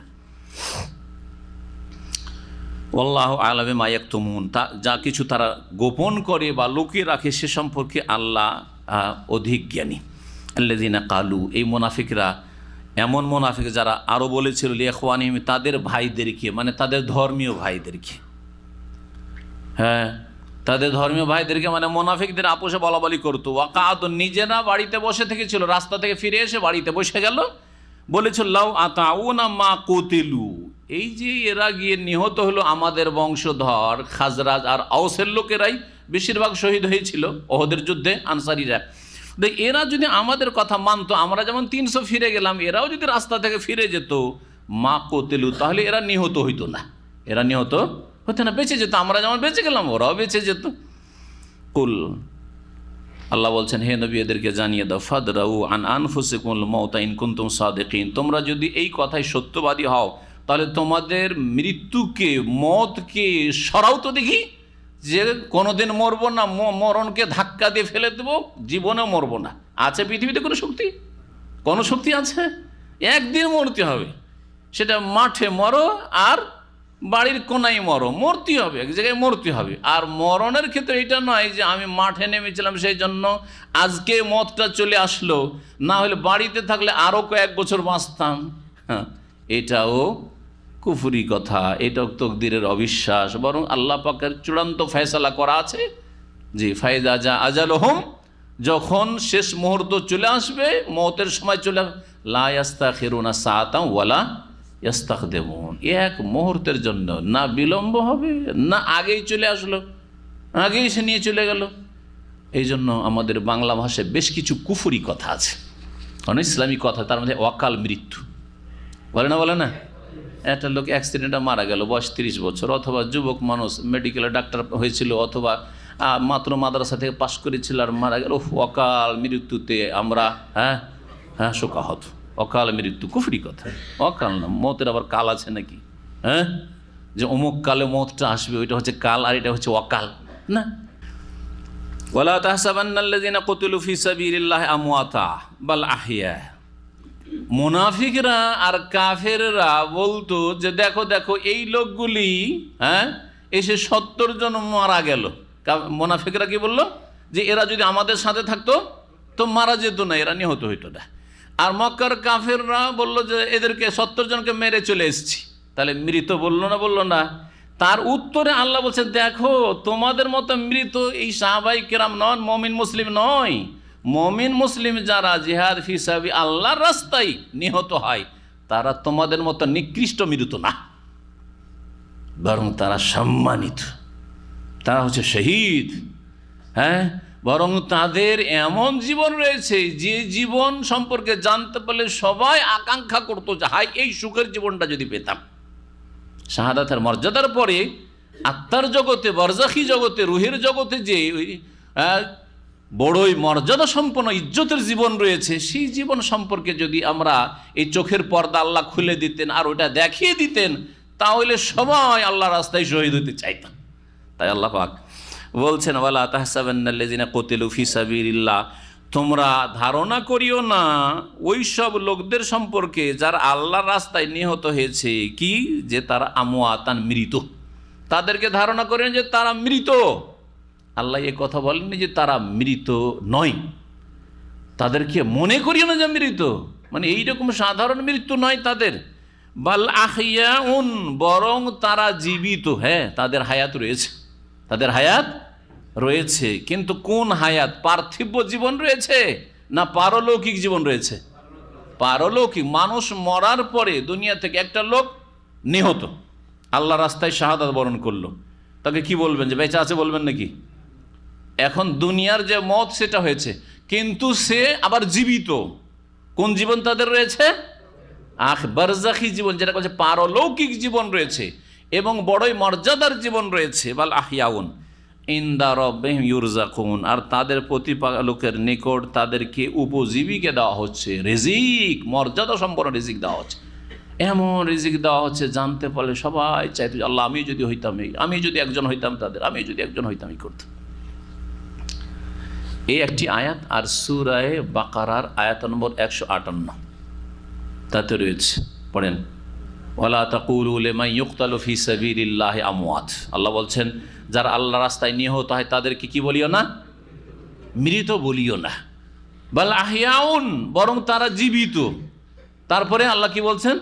ওয়ালাকিন লা তাশউরুন, তবে তাদের হায়াত প্রাণ সম্পর্কে তোমাদের অনুভূতি নেই, উপলব্ধি করতে পারবে না। যদি বলেন যে আমাদের মতো জীবিত, কারণ এইখানেই আহলে সুন্নাত আর বিদাতীদের মাঝে পার্থক্যটা। নবী হায়াতুন নবী, শহীদেরা বেঁচে আছেন, মারা যাননি, এই যে কথা তারা বলে তাদের কথায় আর আমাদের কথায়, কোরআনের কথায় আহলে সুন্নাত ওয়াল জামাত বলে দুনিয়ার মত যেটা সেটা হয়েছে, কিন্তু তাদের বড়ই মর্যাদার জীবন আল্লাহ রাব্বুল তাদেরকে কি দান করেছেন? বারজাখী পারলৌকিক জীবন দান করেছে। এটা হচ্ছে আহলে সুন্নাতের আকীদা। আর বিদাতীদের আকীদা হচ্ছে হায়াতুন নবী, হায়াতুন নবী মারাই যাননি, মাতান নবী, নবী মারা গেছেন এই কথা বলাই যাবে না, অথচ শত শত হাদিস রয়েছে। কোরআন বলছে ইন্নাকা মাইয়িত, হে নবী তুমিও মরণশীল, মৃত, ওয়াইন্নাহুম মাইয়িত, তারাও মৃত। আছে না নেই কোরআন কারিমে? এই আয়াতগুলি এর আগে অনেকবারই আলোচনা এসছে, বারবার আর ফেরাচ্ছি না। শহীদরা তাদের পারলৌকিক জীবন রয়েছে, এরা বলছেন না পারলৌকিক না, আমাদের মতো তারা জীবিত, আমাদের মতোই তারা জীবিত। এই যে আমাদের মতো জীবিত, এই কথার দলিল একটি দেন তো দেখি। আমাদের মতো জীবিত মানে আমাদের পেশাব পায়খানার প্রয়োজন হয় তাদের লাগে, আমাদের পানাহার ছাড়া আমরা বাঁচতে পারি, শ্বাস প্রশ্বাস লাগে তাই তাদের লাগে। হ্যাঁ, আমাদের মতো জীবিত, আমাদের সাথে কেউ কথা বললে তার জবাব দিব। আপনি কবরে গিয়ে, শহীদের কবরে, নবীর কবরে গিয়ে চিল্লান তো দেখি কোন জবাবটা আসছে। তাহলে বোঝা গেল যে এটা পার্থিব জীবন নয়, বা আমাদের মতো জীবন নয়। এই আমাদের মতো জীবন এটা হচ্ছে বিদাতীদের কথা, আর আহলে সুন্নাত ওয়াল জামাতের কথা হচ্ছে যে তারা পারলৌকিকভাবে, পারলৌকিক যে হায়াত রয়েছে সেই হায়াত তাদের বড়ই সম্মানের হায়াত রয়েছে। একটা প্রশ্ন শুধু থাকবে, তাহলে কি কাফের হায়াত নেই? তাহলে ওকে কি করে শাস্তি হচ্ছে? বেদিন লোকের হায়াত নেই? তাদেরও হায়াত রয়েছে। হ্যাঁ, তাদের হায়াত রয়েছে, কিন্তু তাদের নিকৃষ্ট হায়াত, বললাম তাদের জীবনটা হচ্ছে নিকৃষ্ট জীবন। মওতের পরে দুনিয়ার জীবন নিকৃষ্ট, গরু ছাগলের চাইতে নিকৃষ্ট জীবন। আল্লাহ বলছে উলাইকা কাল আনাম, কাফের অসদ্দের পাপীদের। আর আখিরাতের যে মওতের পরে জীবনটা তাদের সবচেয়ে নিকৃষ্ট জীবন তাদের। যেমন আমরা আমাদের ভাষায় বলি, কোনো মানুষ যদি খুব অশান্তিতে থাকে, এটা কোনো জীবন হলো নাকি? এটা কোনো জীবন হলো নাকি? তো জীবন নাই নাকি? তার জীবন আছে, কিন্তু বড়ই অশান্তিতে ঘেরা, সেজন্য কি বলি এটা আবার কোনো জীবন হইলো? জীবন হচ্ছে এইটা হচ্ছে জীবন, মানে এই লোকটিও ভালো উন্নতি করেছে, এইটা হচ্ছে আসলে জীবনের মতো জীবন। জি, ঠিক ওই রকমই কাফেরদের হায়াত রয়েছে বারজাখি, কিন্তু নিকৃষ্ট জীবন রয়েছে। শাস্তি আর শাস্তি, আযাব আর আযাব, আগুনে জ্বলছে। আন্নার ইউরাদুনা আলাইহা গুদুওয়ান ওয়া আশিয়া ওয়া ইয়াওমা তাকুমুস সাআহ আদখিলু আলা ফিরআউন আশাদ্দাল আযাব। ফিরআউন অনুসারী যুগে যুগে যারা এসছে তাদের কঠোর শাস্তি হইতে আছে। নিকৃষ্ট জীবন। পক্ষান্তরে মুমিন মুমিনাত আর সালেহিন সিদ্দিকিন, বিশেষ করে সোহাদা আম্বিয়া, তাদের সবচেয়ে সুউচ্চ জীবন রয়েছে, বারজাখি জীবন। জি, ওয়ালাকিন লা তাশউরুন। আরেকটা কথা বলি, যদি আমাদের মতোই জীবন হবে তো উপলব্ধি কেন করব না? কেন অনুভূতি আমার থাকবে না? আমরা কি বুঝি না যে আপনার টের পাই না যে আপনি বেঁচে আছেন? আপনার টের পাচ্ছেন না যে আমি বেঁচে আছি? এখন টের পাচ্ছেন না? আল্লাহ বলছেন শহীদদের ক্ষেত্রে ওয়ালাকিন লা তাশউরুন, তাদের হায়াত সম্পর্কে তোমাদের শউর নেই, তোমাদের উপলব্ধি নেই, তোমাদের অনুভূতি নেই, তোমরা বুঝতে পারবে না, কারণ দুনিয়ার বিষয় নয়, এটা বোধগম্য নয়, এটা পারলৌকিক জীবন। ওয়ালাকিন লা তাশউরুনটা দেখাবার জন্য বললাম যে এটা হচ্ছে পারলৌকিক জীবন। আর পারলৌকিক বিষয় সম্পর্কে আমরা কিছু বুঝি না। মন কান্নাকে আইসা সওয়াল করে চলে গেল, বৈশা থাকেন বাপের কবরকে খুইলে, কিছু দেখতে পাবেন না আপনি। ওয়ালাকিন লা তাশউরুন। আল্লাহ পাক রব্বুল আলামিন তারপরে বলছেন ফারিহিনা বিমা আতাহুমুল্লাহ মিন ফাজলিহি, এই শহীদরা আল্লাহ তার অনুগ্রহে যা কিছু তাদেরকে দিয়েছেন তাতে তার আনন্দিত হবে, আনন্দিত হয়ে গেছে। এরা যে ওহদের প্রান্তে শহীদ হয়েছে, মনে করি না যে দুনিয়া থেকে চলে গেল, ছেলেরা এতিম হয়ে গেল, ছেলে মেয়েরা স্ত্রী বিধবা হয়ে গেল, বরং এরা বড়ই আনন্দিত, খুব কষ্টে আছে, চিন্তা আছে না, খুব আনন্দিত তারা। ওয়াস্তাবশিরুনা বিল্লাযীনা লাম ইয়ালহাকু বিহিম মিন খালফিহিম, আর তাদের পেছনে যারা রয়েছে এখনও তাদের সাথে মিলিত হয়নি, তাদের জন্য তার আনন্দিত হয়, খুশি হয় যে তারা আমাদের সাথে মিলিত হোক। আমাদের যে সৌভাগ্য হয়েছে শাহাদাতের মর্যাদা, এত সুখে আছি, তারা কেন এত কষ্ট করবে? তারাও আসুক আর আমাদের সাথে খুশিতে অংশ নিক, আমাদের ভাইয়েরা, আত্মীয় স্বজন, বংশধর। ইস্তাবশিরুন। আর এই জন্যই এই খুশি, এই আনন্দ তাদের যে আল্লাহ খাউফুন আলাইহিম, তাদের কোনো ভয় ভীতি নেই, ওয়ালা হুম ইয়াহজানুন, আর তারা চিন্তিতও হয় না, তারা কোনো রকমের চিন্তিত হয় না। ইয়াস্তাবশিরুনা বিনিমাতিন মিনাল্লাহি ওয়া ফাদল, আল্লাহর নিয়ামত এবং অনুগ্রহ পেয়ে তারা বড় খুশি হয়, আনন্দিত হয় শাহাদাতের মর্যাদার পরে। ওয়া আন্নাল্লাহ লা ইউযি আজরাল মুমিনিন, আর মুমিন মুসলিমদের পারিশ্রমিককে আল্লাহ বিনষ্ট করেন না। আল্লাযীনা ইসতাজাবু লিল্লাহি ওয়ার রাসূলি মিন বাদি মা আসাবাহুমুল কারহু লিল্লাযীনা আহসানু মিনহুম ওয়াত্তাকাউ আজরুন আযীম। এই আয়াত সম্পর্কে শানে নজুল রয়েছে যে নবী করিম সাল্লাল্লাহু আলাইহি সাল্লাম যখন আহত হয়ে, সাহাবায়ে কেরামরা অধিকাংশই ক্ষতবিক্ষত, এই অবস্থায় নিজেরাই জর্জরিত হয়ে আছেন। একদিকে শোক যে সাথী সঙ্গীরা দুনিয়া থেকে গেছেন। কাফেরদের ওপর বিজয়ের কাছাকাছি যাওয়ার পরেও আমরা বিজয় লাভ করতে পারলাম না। মানসিক শারীরিক সব দিক থেকেই তারা দুঃখে বিপদে জর্জরিত। ওই অবস্থায় রাসূলুল্লাহ সাল্লাল্লাহু আলাইহি সাল্লাম শুনতে পেলেন যে আবু সুফিয়ান তখন পর্যন্ত কুফরের অবস্থায় ছিল এবং কাফেরদের নেতৃত্ব দিচ্ছিল রাদিয়াল্লাহু আনহু, পরে ইসলাম গ্রহণ করেছেন। এই আবু সুফিয়ান বললো যে আমরা তো বড় ভুল করে দিলাম রে, আমরা আর কিছুক্ষণ কেন থাকলাম না, আল্লাহ ওদেরকে দূরে সরিয়ে দিয়েছে, বড় ভুল করে দিলাম। আর কিছুক্ষণ ওদেরকে তাড়া করতাম, মারতাম, মেরে মদিনায় ঢুকে যেতাম, একবারে নিশ্চিহ্ন করে চলে আসতাম। এত ভুল করে কেন আসলাম, চল আবার ফিরে যাই, চল আবার ফিরে যাই। এই রকমের চিন্তা ভাবনা রাস্তাতে গিয়ে শয়তান তার অন্তরে দিল। শুনতে পেলেন রাসূলুল্লাহ সাল্লাল্লাহু আলাইহি সাল্লাম যে আবু সুফিয়ান এরকম কল্পনা জল্পনা করছে, যায় না আবার মদিনায় গিয়ে অ্যাটাক করি, এখন তো ওরা নিজেরাই ক্ষতবিক্ষত হয়ে আছে, বেশি আমাদের সামনে টিকতে পারবে না। নবী করিম সাল্লাল্লাহু আলাইহি সাল্লাম ঘোষণা করেন সাহাবায়ে মাঝে যে চলো তোমরা তাড়াতাড়ি এখনই গিয়ে আমাদেরকে ধাওয়া করতে হবে, আর গিয়ে তাড়া করতে হবে ওই কাফের সেনাবাহিনীকে যারা এখন কল্পনা জল্পনা করছে আবার মদিনার দিকে ফেরা। রাসূলুল্লাহ সাল্লাল্লাহু আলাইহি সাল্লাম তার সাথী সঙ্গী খাস বেশ কিছু সাথী সঙ্গীদেরকে নিয়ে হামরাউল আসাদ নামক স্থানে পৌঁছিলেন। আর সেখানে যাওয়ার আগেই কাফেরদের অন্তরে আল্লাহ এমন ভীতি সঞ্চার করে দিলেন আর এর মাধ্যমে সাহায্য করলেন মুমিন মুমিনাতকে, রাসূলুল্লাহ সাল্লাল্লাহু আলাইহি সাল্লামকে মদিনার হেফাজতের ব্যবস্থা করলেন যে ওরা ওই মনস্থ করার পরে আর টিকতে পারলো, মনোবল দুর্বল, না রে আর যাবো না, কি জানি ফাঁসি না ফাঁসি, যায় ফিরে চলে যায় মক্কা চলে যায়। ও ফিরে চলে গেছে হামরাউল আসাদ পর্যন্ত গিয়ে, আর তাদের হদিস পেলেন না। রাসূলুল্লাহ সাহাবায়ে কেরাম ফিরে আসলেন। ওই অবস্থায় সবাই আহত, রাসূলুল্লাহ মাথা জখম হয়ে আছে, দাঁত শহীদ হয়ে আছে, সুবহানাল্লাহ।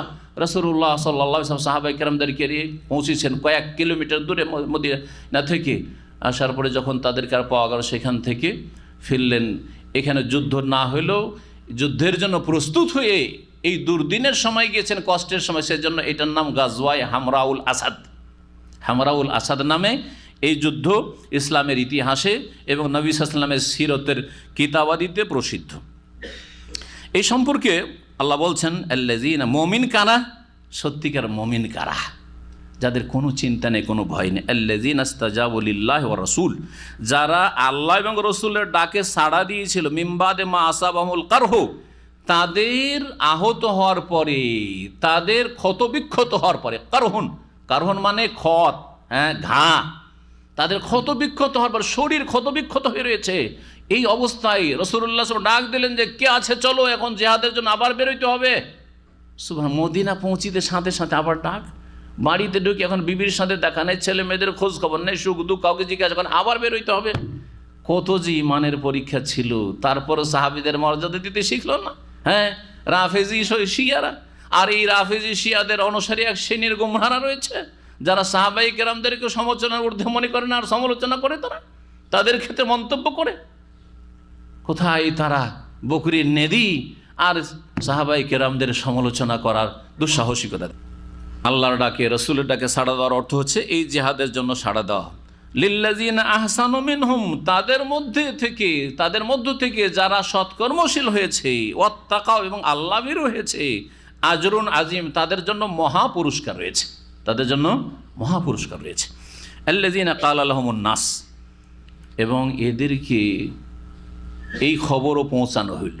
একটা গুজব শোনা গেল, গুজব রটল যে এই বছর দুটি, একটা তো ঘটনা হামরাউল আসাদের ঘটনা যেটা বললাম শানে নজুল, আর একটা ঘটনা কোনো তাফসীরকাররা বলেছেন সেটা হচ্ছে যে আবু সুফিয়ান চলে গেল ওহদের প্রান্ত থেকে, যা কিছু ক্ষয়ক্ষতি করতে পারলো, তারপরে চলে গেল। আর যাওয়ার পরে বলল যে দেখো, আমরা তো প্রতিশোধ 70-এর জায়গায় 70 নিয়ে নিয়েছি, 70 আমাদের মেরেছিল বদরে, আমরা 70কে মেরে দিয়েছি, তাই না?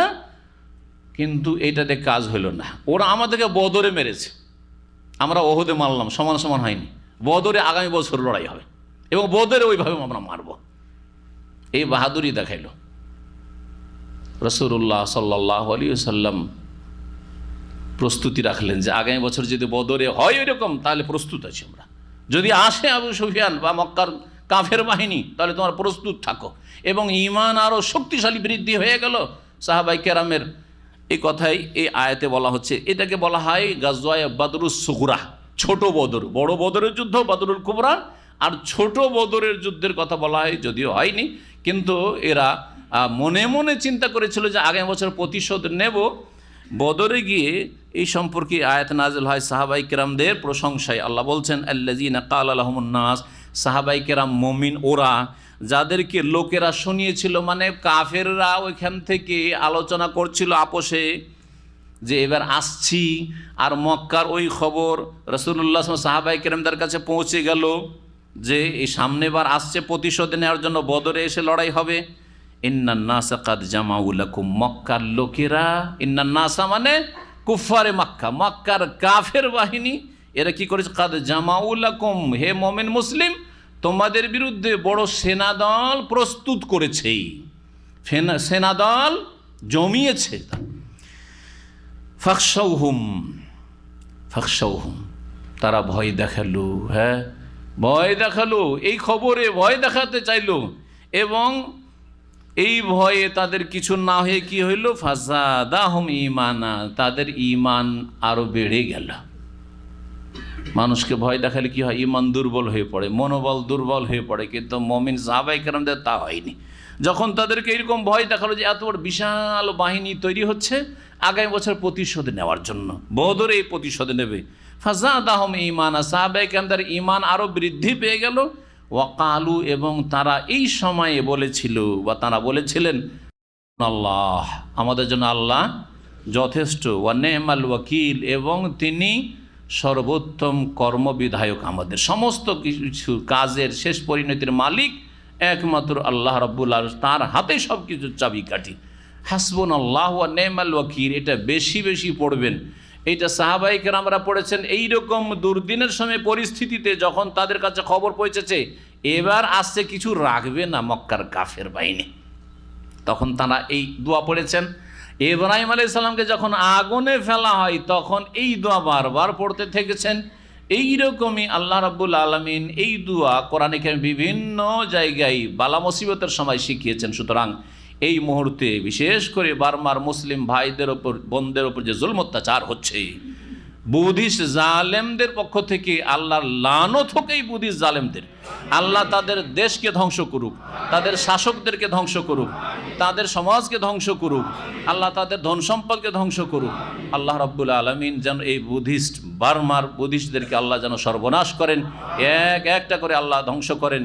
জুমা দিনে এই দোয়া হতে পারে যে কবুল হয়ে যেতে পারে, আল্লাহর কাছে আশা রাখবেন, খালেস অন্তর থেকে দোয়া করবেন, তাহাজ্জুদ পড়ে দোয়া করবেন। এটা হচ্ছে আপনার মুমিন ভাই বোনদের সাথে ভালোবাসার প্রমাণ, যে আপনার নিজের যেগুলো জরুরি দোয়া তার সাথে একটা জরুরি দোয়া হচ্ছে মুসলিম ভাই বোনদের জন্য দোয়া। চিন্তা করুন তো, এই মা বোনগুলি যদি আপনার হইতো, আপনার অবস্থাটা কি হইতো বলেন দেখি। টুকরো টুকরো করে কাটা হচ্ছে, এদের ইজ্জত হানি করার পরে এদের শিশুদেরকে টুকরো টুকরো জবাই করা হচ্ছে। সুবহানাল্লাহ, এদেরকে পানিতে ভেসে যেতে হচ্ছে, মুসলিমরা কোথাও আশ্রয় দিচ্ছে না।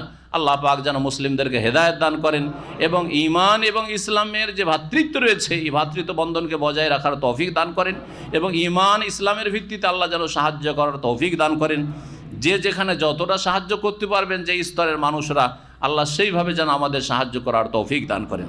হাসবুনাল্লাহু নি'মাল ওয়াকিল, যেটা বলছিলাম, এই সময় কি পড়বেন? বেশি বেশি হাসবুনাল্লাহু, খুব বেশি পড়তে থাকেন। হাসবুনাল্লাহ, আল্লাহ আমাদের জন্য যথেষ্ট। বারমার মুসলিম ভাই বোনদের জন্য আল্লাহ যথেষ্ট। হাসবুনাল্লাহু ওয়া নি'মাল ওয়াকিল, হাসবুনাল্লাহু ওয়া নি'মাল ওয়াকিল। ফানকালাবু, যদি এই হাসবুনাল্লাহু ওয়া নি'মাল ওয়াকিল পড়েন, এর ফজিলত কোরআনে আল্লাহ স্বয়ং বয়ান করছেন। তারপরের আয়াতে বলছেন আল্লাহ, ফানকালাবু বিনি'মাতিন মিনাল্লাহি ওয়া ফাদল, তারা ফিরে আসলো আল্লাহর নেয়ামত এবং অনুগ্রহের সাথে। হামরাউল আসাদে গিয়ে ফিরে আসলো এই ঘটনার সাথে, যদি ওই শানে নজুল বয়ান করা হয় যেটা প্রসিদ্ধ। আর আগামী বছরে বদরে প্রতিশোধ নেব, প্রতিশোধ নেওয়ার কথা দূরের কথা, ওরা ওই সেনাবাহিনীও জড়ো করতে পারলো না। আল্লাহর নেয়ামত অনুগ্রহ হাসিল করলো কারা? মুমিন মুসলিমরা, সাহাবায়ে কেরামগণ। লাম ইয়ামসাসহুম সুউন, তাদেরকে কোনো অনিষ্ট স্পর্শ করতে পারলো না, কোনো ক্ষয়ক্ষতি মক্কার কাফেররা করতে পারলো না। দোয়া কি করেছিলেন তারা? হাসবুনাল্লাহু ওয়া নি'মাল ওয়াকিল, হাসবুনাল্লাহু ওয়া নি'মাল ওয়াকিল। দোয়া করে বেশি বেশি। যারাই হাসবুনাল্লাহ নেমাল ওয়াকিল বলবে আল্লাহর অনুগ্রহ রহমত পাবে এবং তাদের কোনো কিছু ক্ষতি করতে পারবে না, কেউ ক্ষতি করতে পারবে না। এই আয়াত প্রমাণ করে না? ওয়াত্তাবাউ রিজওয়ানুল্লাহ। আর আরেক ফজিলত হচ্ছে যে আল্লাহর সন্তুষ্টি অর্জন করবে এবং তারা অনুসরণ করেছিল আল্লাহর সন্তুষ্টির। আল্লাহু যু ফদলিন আজিম, আল্লাহ রাব্বুল আলামিন মহা অনুগ্রহকারী। মহান আল্লাহ তারপর ইরশাদ করছেন, এই যে মুসলিমদেরকে ভয় দেখানো এটা শয়তানের পক্ষ থেকে, মানুষ শয়তান আর জিন শয়তানের পক্ষ থেকে।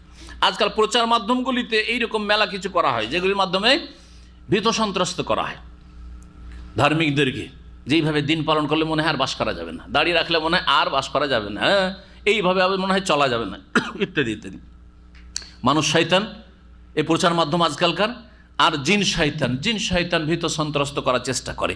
মুমিন হাসবুনাল্লাহু নি'মাল ওয়াকিল বলে। সাহাবায়ে কেরামগণ সম্পর্কে আল্লাহ বলছেন, ইন্নামা যালিকুমুশ শায়তান, এই যে তোমাদেরকে ভয় দেখানো হয়েছিল যে বড় একটা সেনাবাহিনী জড়ো হচ্ছে, এটা শয়তানের পক্ষ থেকে। এটা কার পক্ষ থেকে? মক্কার কাফের শয়তান আর আশেপাশে তাদের যারা অনুসারী আছে তাদের পক্ষ থেকে, আর জিন শয়তানের পক্ষ থেকে। ইউখাউফু আউলিয়া, তার বন্ধুদেরকে ভয় দেখায়। তাহলে শয়তানকে ফলো করো তাহলে ভয় হবে, আর শয়তানকে ফলো না করে রসুলকে ফলো করো তাহলে কোনো ভয় নেই। ইউখাউফু আউলিয়া ফালা তাখাফুহুম, সুতরাং তোমরা এই কুফরি শক্তিকে ভয় করিও না, শয়তানদেরকে ভয় করিও না। ওয়া খাফুনি ইন কুনতুম মুমিনিন, তোমরা যদি সত্যিকার মুমিন হও তো আমি আল্লাহ বলছি আমাকে ভয় করো। আল্লাহ বলছেন ওয়া খাফুনি, আল্লাহকে ভয় করো, কারণ সব কিছুর মালিক আল্লাহ রাব্বুল আলামিন। ওয়ালা ইয়াহজুনকাল্লাযিনা ইউসারিউনা ফিল কুফর, নবী সাল্লাল্লাহু আলাইহি ওয়াসাল্লামকে আল্লাহ সান্ত্বনা দিচ্ছেন দুঃখের সময়, কষ্টের সময় সান্ত্বনা দিচ্ছেন যে দেখো যারা কুফরির ক্ষেত্রে ধাবিত তাদের আচরণ যাতে করে তোমাকে দুঃখিত না করে, কষ্ট পাবে না, মনে কষ্ট নেবে না। ইন্নাহুম লা ইয়াদুরুল্লাহ শাইআ, নিশ্চয়ই তারা কখনো আল্লাহর কোনো রকম ক্ষতি করতে পারবে না। ইউরিদুল্লাহু আল্লাহ ইয়াজআলা লাহুম হাজ্জান ফিল আখিরাহ, আল্লাহ চান যে পরকালে তাদের যেন কোনো অংশ না থাকে। এই মুনাফিকদের পরকালে কোনো অংশ না থাকে, এই কাফের মক্কার কাফেরদের আবু জাহাল আবু লাহাবের কোনো অংশ না থাকে। আল্লাহ তাদেরকে আখিরাতে কিছু দিতে চান না। আজকে দুনিয়ায় যারা পৃথিবীর নেতৃত্ব দিচ্ছে এবং যা ইচ্ছা তাই করছে, একটা কাফের কোথাও যদি মারা যায় সারা পৃথিবী, বরং একটা গরু ছাগলও যদি মারা যায় গরুকে রক্ষা করার জন্য বিশাল এক শক্তি কাজ করছে, গো রক্ষা, গোমাতা রক্ষা। আর মুসলিমকে মারলে সবাই তাকাচ্ছে, কোনো ব্যাপার না, এরা মানুষই না। মানবাধিকার বলে তখন আর নেই, তখন হিউম্যান রাইটস আর ওই মানবাধিকার এগুলি কথা তখন তাদের ক্ষেত্রে নেই। আল্লাহ রাব্বুল আলামিন তাদের কথাই বলছেন যে দেখো এতে দুঃখিত হয়ে না, আমাদেরকে দুঃখ লাগে, আল্লাহ আমাদেরকেও সান্ত্বনা দিচ্ছেন, দুঃখিত হয়ে না। এটা কাফেরদের আচরণ। এটা এই কুফরির কাজে তারা ধাবিত, তাদের এই আচরণ তোমাদেরকে যেন দুঃখ না দেয়। ইন্নাহুম লা ইয়াদুরুল্লাহ শাইআ, এরা আল্লাহর কোনো ক্ষতি করতে পারবে না। বরং এই কাজগুলি কেন করছে? কাফের ক্ষেত্রে মানবাধিকার, তারপরে প্রাণীর অধিকার, অ্যানিম্যাল রাইটস ইত্যাদি ইত্যাদি এইসব বলছো, কিন্তু মুসলিমদের ক্ষেত্রে না ও মানবাধিকার বলে কিছু নেই। বার্মার মুসলিমদের ক্ষেত্রে, রোহিঙ্গাদের ক্ষেত্রে মানবাধিকার বলে কোনো কিছু নেই। এগুলো কেন?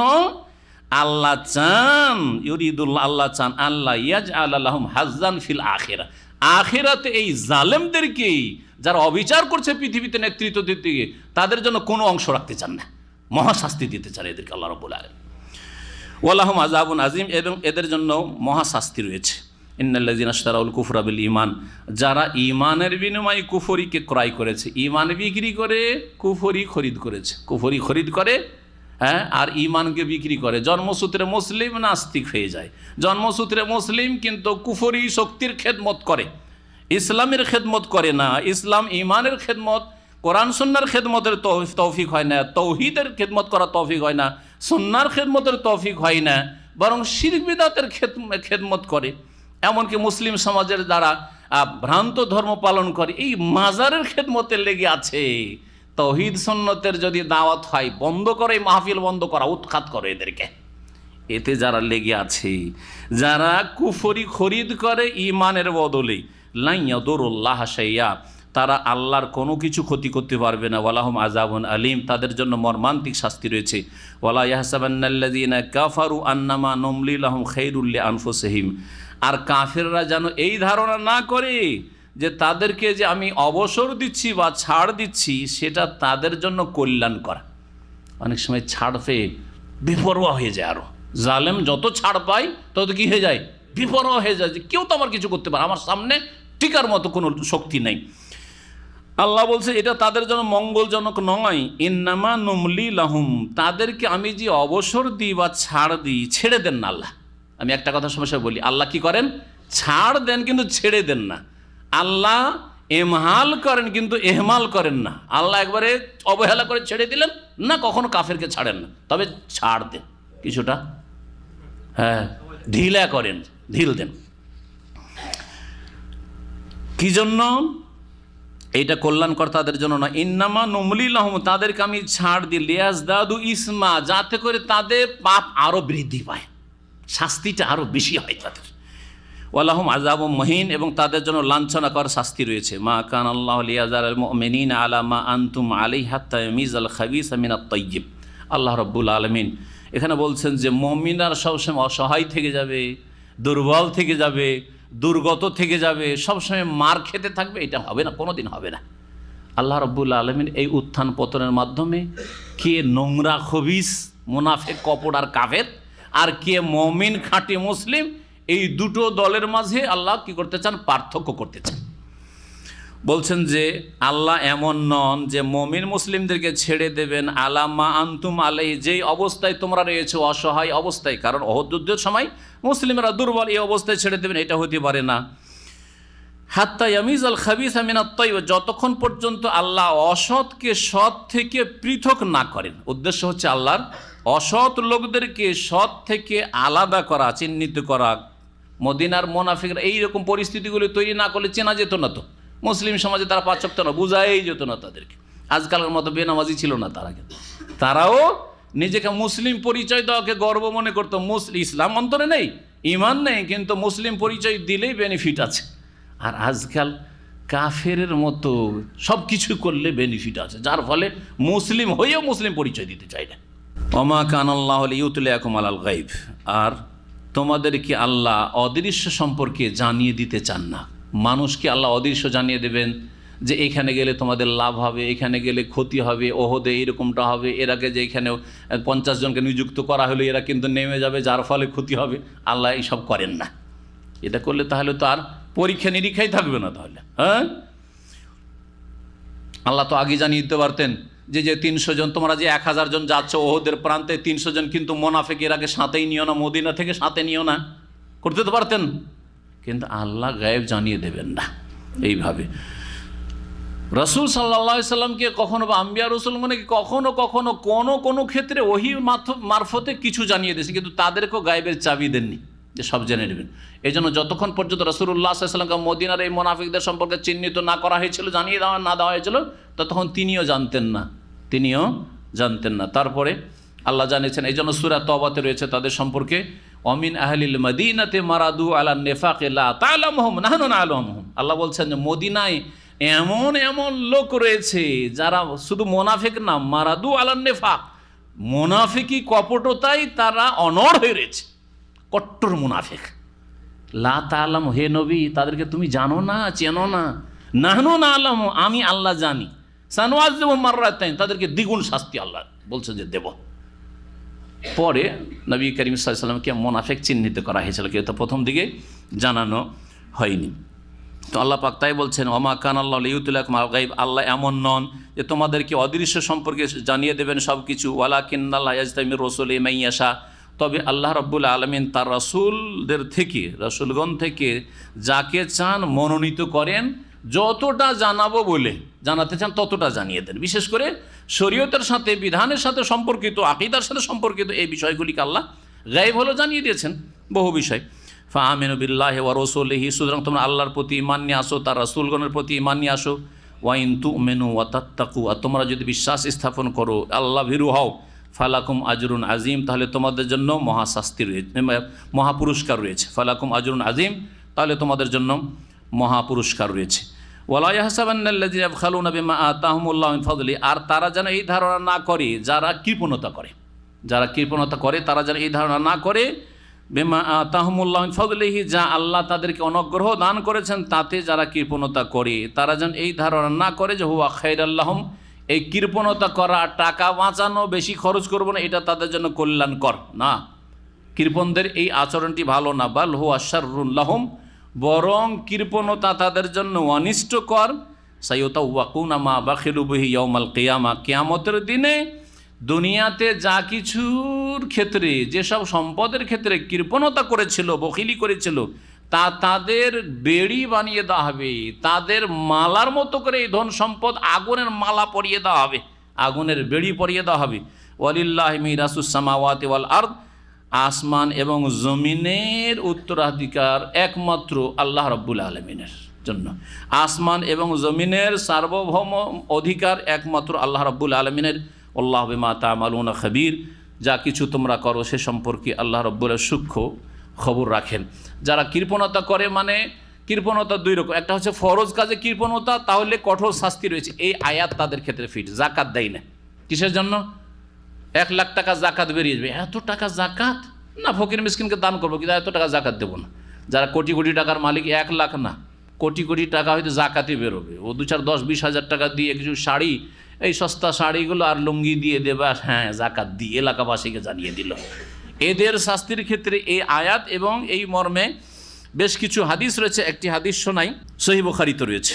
নবী করিম সাল্লাল্লাহু আলাইহি ওয়াসাল্লাম থেকে আবু হুরায়রা রাদিয়াল্লাহু তাআলা আনহু বর্ণনা করেছেন, মান আতাহুল্লাহু মালান, কাউকে যদি আল্লাহ ধন সম্পদ দান করেন, ফালাম ইউআদ্দি যাকাতাহু, আর সে যদি জাকাত না দেয়, মুসিলালাহু সুজাআন আকরা, তার জন্য তার ধন সম্পদগুলিকে এমন বিষাক্ত সাপে রূপান্তরিত করা হবে, যেই সাপ মাথায় টাক বিশিষ্ট, টাক বুঝেন তো, হ্যাঁ টাক বিশিষ্ট, মানে বিষের চোটে মাথার চামড়া খসে যাবে, হ্যাঁ এইরকম হবে বিষাক্ত সাপ।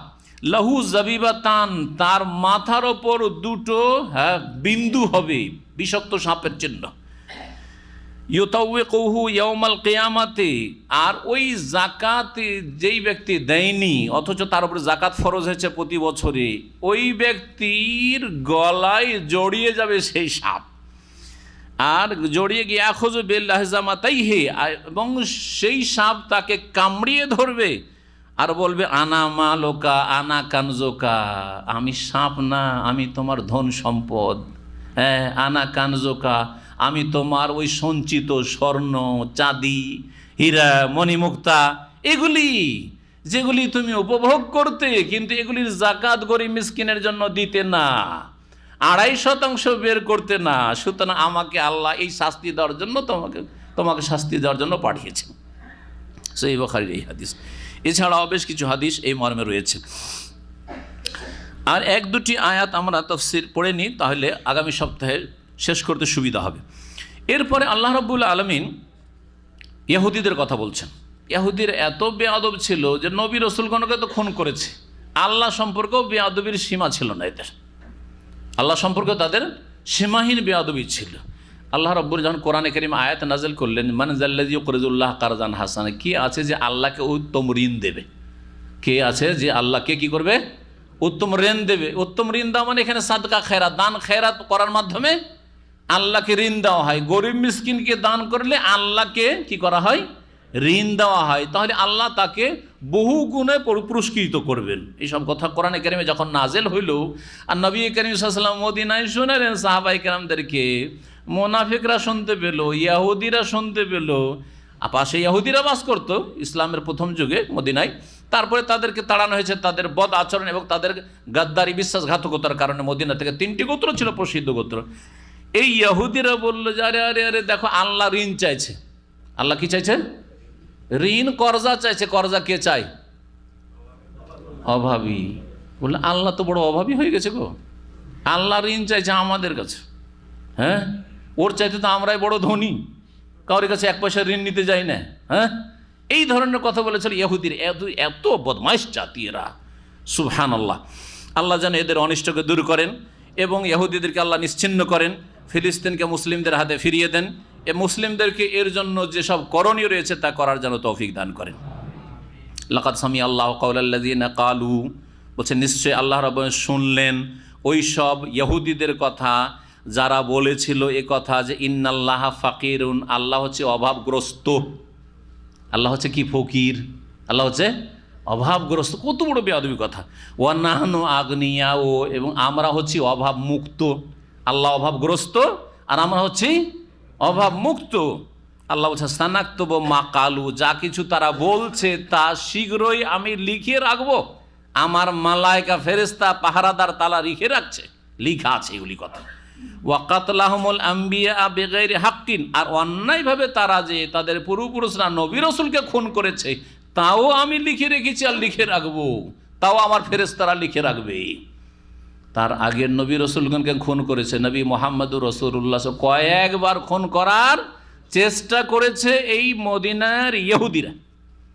তার মধ্যে একবার পাথর ফেলে দেওয়ালের উপরে পিছন দিক থেকে রেডি করেছে একজনকে, আর বিচার সালিসে বসিয়েছে রাসূলুল্লাহ সাল্লাল্লাহু আলাইহি সাল্লামকে যে আপনি বসেন এখানে, আর ওইদিকে রেডি করছে, উঠতে যাচ্ছে, দেয়ালের উপরে উঠতে যাচ্ছে, ওই হয়ে গেল। রাসূল সেখান থেকে কেটে পড়লেন। বনু নজির গোত্রে এইরকম। কোরাইজানা তো শুধু রসুলকে না, বরং এখানে যত মুসলিমরা আছে এদেরকে একেবারে শিকড় থেকে উৎখাত করব।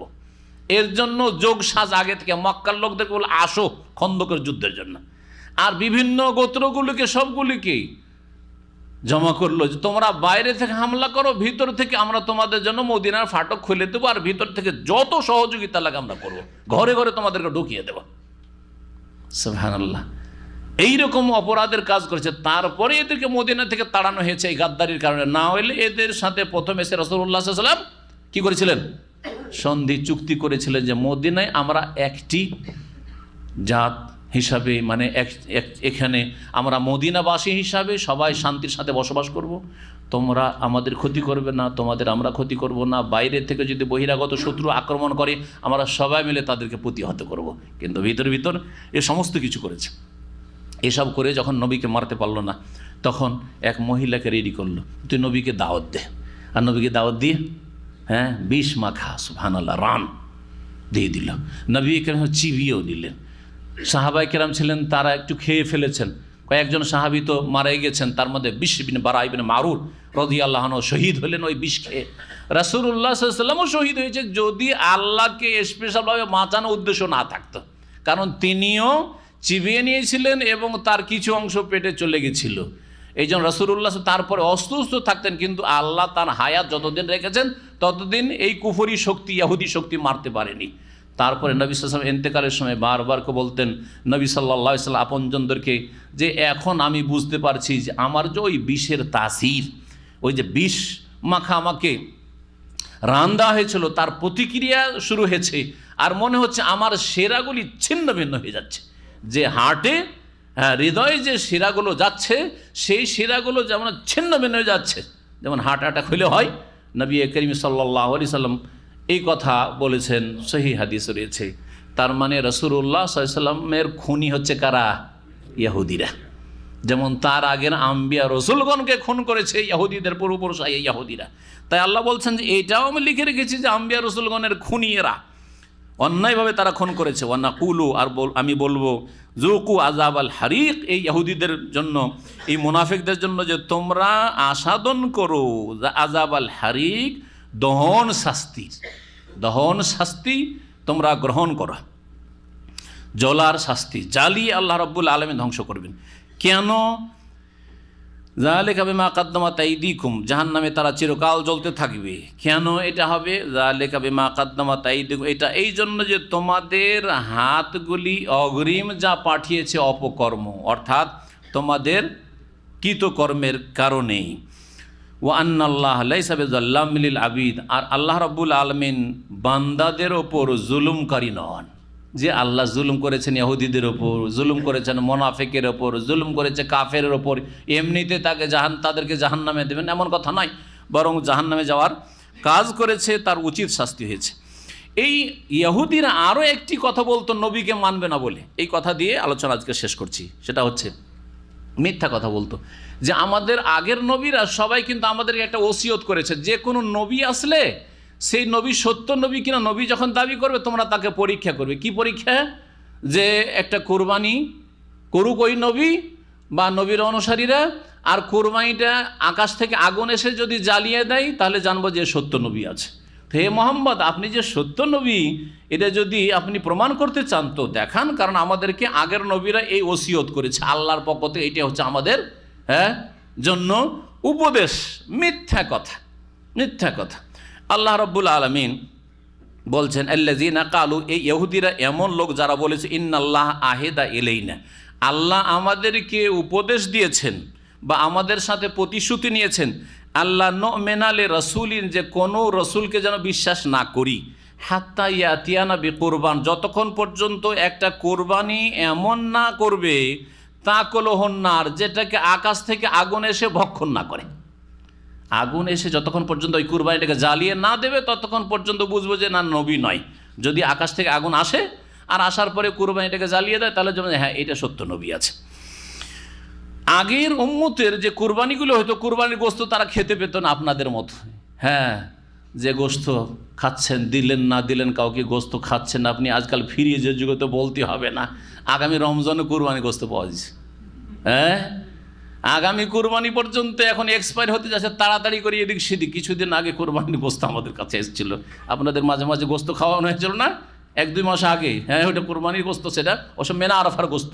তো দেখেন আল্লাহ কত বড় নিয়ামত দিয়েছেন যে 10 মাস 11 মাস পরেও কুরবানি গোস্ত খেতে পাচ্ছেন। আগের উম্মতের লোকেরা কুরবানি করতো, কুরবানি কবুল হয়েছে কি হয়নি এর প্রমাণ হচ্ছে যদি আকাশ থেকে আগুন এসে জ্বালিয়ে দেয় তাহলে অমুকের কুরবানি কবুল হয়েছে। একটা কুরবানি পড়ে থাকলো, আগুন আসলো না, জ্বালালো না, সুতরাং ওই কুরবানি কবুল হয়। আল্লাহ যে কত সহজ করেছেন দিন, আর দিন ইউসুফ, দিন ইসলাম হচ্ছে বড়ই সহজ। খান আবার নেকি করেন, নিজে খান, পরিবারকে খাওয়ান, বন্ধু বান্ধব আত্মীয় স্বজনকে খাওয়ান, আবার নেকিও হচ্ছে কুরবানি। তাদের সম্পর্কে কুল, হে নবী তাদেরকে বলেন, কাদ জাআকুম রাসূলুম মিন ক্বাবলি বিল বায়িনাত, অনেক রাসূল আমার পূর্বে স্পষ্ট দলিল প্রমাণ সহ তোমাদের কাছে এসেছে। কাদ জাআকুম রাসূলুন, তোমাদের কাছে এসেছে আমার পূর্বে অনেক রাসূল, তোমাদের পূর্বপুরুষদের কাছে, বিল বায়িনাত স্পষ্ট দলিল প্রমাণ সহ। অবিল্লাযী কুলতুম, আর যেটা দাবি করলে সেটাও তো নিয়ে এসছে, মানে আগের নবীরা এসেছে আর তারা কুরবানি করেছে, আকাশ থেকে আগুন এসে কুরবানি জ্বালিয়েও দিয়েছে, তারপরও নবীকে বিশ্বাস করেনি। তখন কি অসুবিধাটা ছিল? তোমরা যে বলছে যে শেষ নবী যদি মোহাম্মদ এরকম কুরবানি দেখাতে পারে তাহলে ঈমান আনবো, তো আগের নবীগুলোকে কেন খুন করলে? ওরা তো দেখিয়েছিল ওরা কুরবানি করতো আর আকাশ থেকে আগুন এসে জ্বলতো, কুরবানি ভক্ষণ করতো, কিন্তু তারপরে কেন ঈমান নিয়ে আসুনি? ফালামা কাতালতুমুহুম ইন কুনতুম সাদিকিন, তোমরা যদি সত্যবাদী হও তোমাদের এই কথায়, তাহলে তাদেরকে কেন খুন করেছিলে? সত্যবাদী যে আমরা মানবো, যদি কুরবানি জ্বালিয়ে দেখাতে পারেন যে আকাশ থেকে আগুন এসে জ্বালালো, তাহলে আগের নবীগুলোকে কেন খুন করলে? ফাইন কাজ্জাবুক, হে নবী তোমাকে যদি মিথ্যা প্রতিপন্ন করে, ফাকাদ কুযযিবা রাসূলুম মিন ক্বাবল, সান্ত্বনা দিচ্ছেন নবীকে যে জেনে রাখো যে এটা নতুন কথা নাই, তোমার পূর্বে বহু রসুলকে মিথ্যা জ্ঞান করা হয়েছে, মিথ্যা প্রতিপন্ন করা হয়েছে। জাউ বিল বায়িনাত, যারা সুস্পষ্ট দলিল প্রমাণ নিয়ে এসেছিল, অজবর আর বিভিন্ন সাহিফা গ্রন্থ নিয়ে এসেছিল, ওয়াল কিতাবিল মনির আর আলোময়, হ্যাঁ দীপ্তিমান কি নিয়ে এসেছিল? কিতাব গ্রন্থ নিয়ে এসেছিল, কিন্তু তারপরেও তাদেরকে অস্বীকার করেছিল। এখানে আজকে তাফসীর শেষ করছি, ইনশাআল্লাহ তাআলা আগামী সপ্তাহে আমাদের সূরা আলে ইমরানের তাফসীর শেষ হবে। আল্লাহ রাব্বুল যেন কোরআনের তাফসীর কমপ্লিট করার তৌফিক দান করেন, এবং যা কিছু বললাম, যা কিছু শুনলাম, তাতে যেসব ভালো কথা বলেছি আল্লাহ যেন কবুল করেন, আর সেটা আল্লাহর পক্ষ থেকে তৌফিক। আর যদি কোনো মন্দ কথা হয়ে থাকে তো আল্লাহ যেন মাফ করে দেন, এবং আমাদেরকে কোরআন দ্বারা যেন উপকৃত হওয়ার তৌফিক দান করেন। আল্লাহ আমাদের গুনাহ খাতা যেন মাফ করে দেন। আবার দোয়া করছি বার্মা মুসলিম ভাই বোনদের জন্য, আল্লাহ যেন তাদের হেফাজত করেন, আল্লাহ তাদের জানমালের হেফাজত করেন, তাদের নিরাপত্তা দান করেন, তাদের ইজ্জতের হেফাজত করেন, তাদের শিশু নারী বৃদ্ধদের হেফাজত করেন। আল্লাহ রাব্বুল আলামিন যেন কাফের জালেমদেরকে ধ্বংস করেন, আল্লাহ কাফের জালেমদের সর্বনাশ করেন। আল্লাহুম্মা আহসিহিম আদাদা ওয়াকতুলহুম বাদাদা ওয়ালা তুগাদির মিনহুম আহাদা। আল্লাহুম্মা সাল্লিতিল জালিমিনা আলা জালিমিন ওয়া আখরিজিল মুসলিমিনা মিন বাইন আইদিহিম সালিমিনা গানিমিন। আল্লাহ জালেমদেরকে জালেমদের ওপর চাপিয়ে দাও, এবং মুমিন মুসলিমদেরকে হেফাজতের সাথে তাদের কবল থেকে বের করে নিয়ে আসো। ওয়া সাল্লাল্লাহু আলা নবিয়িনা মুহাম্মদ ওয়া আলা আলিহি ওয়া সাহবিহি।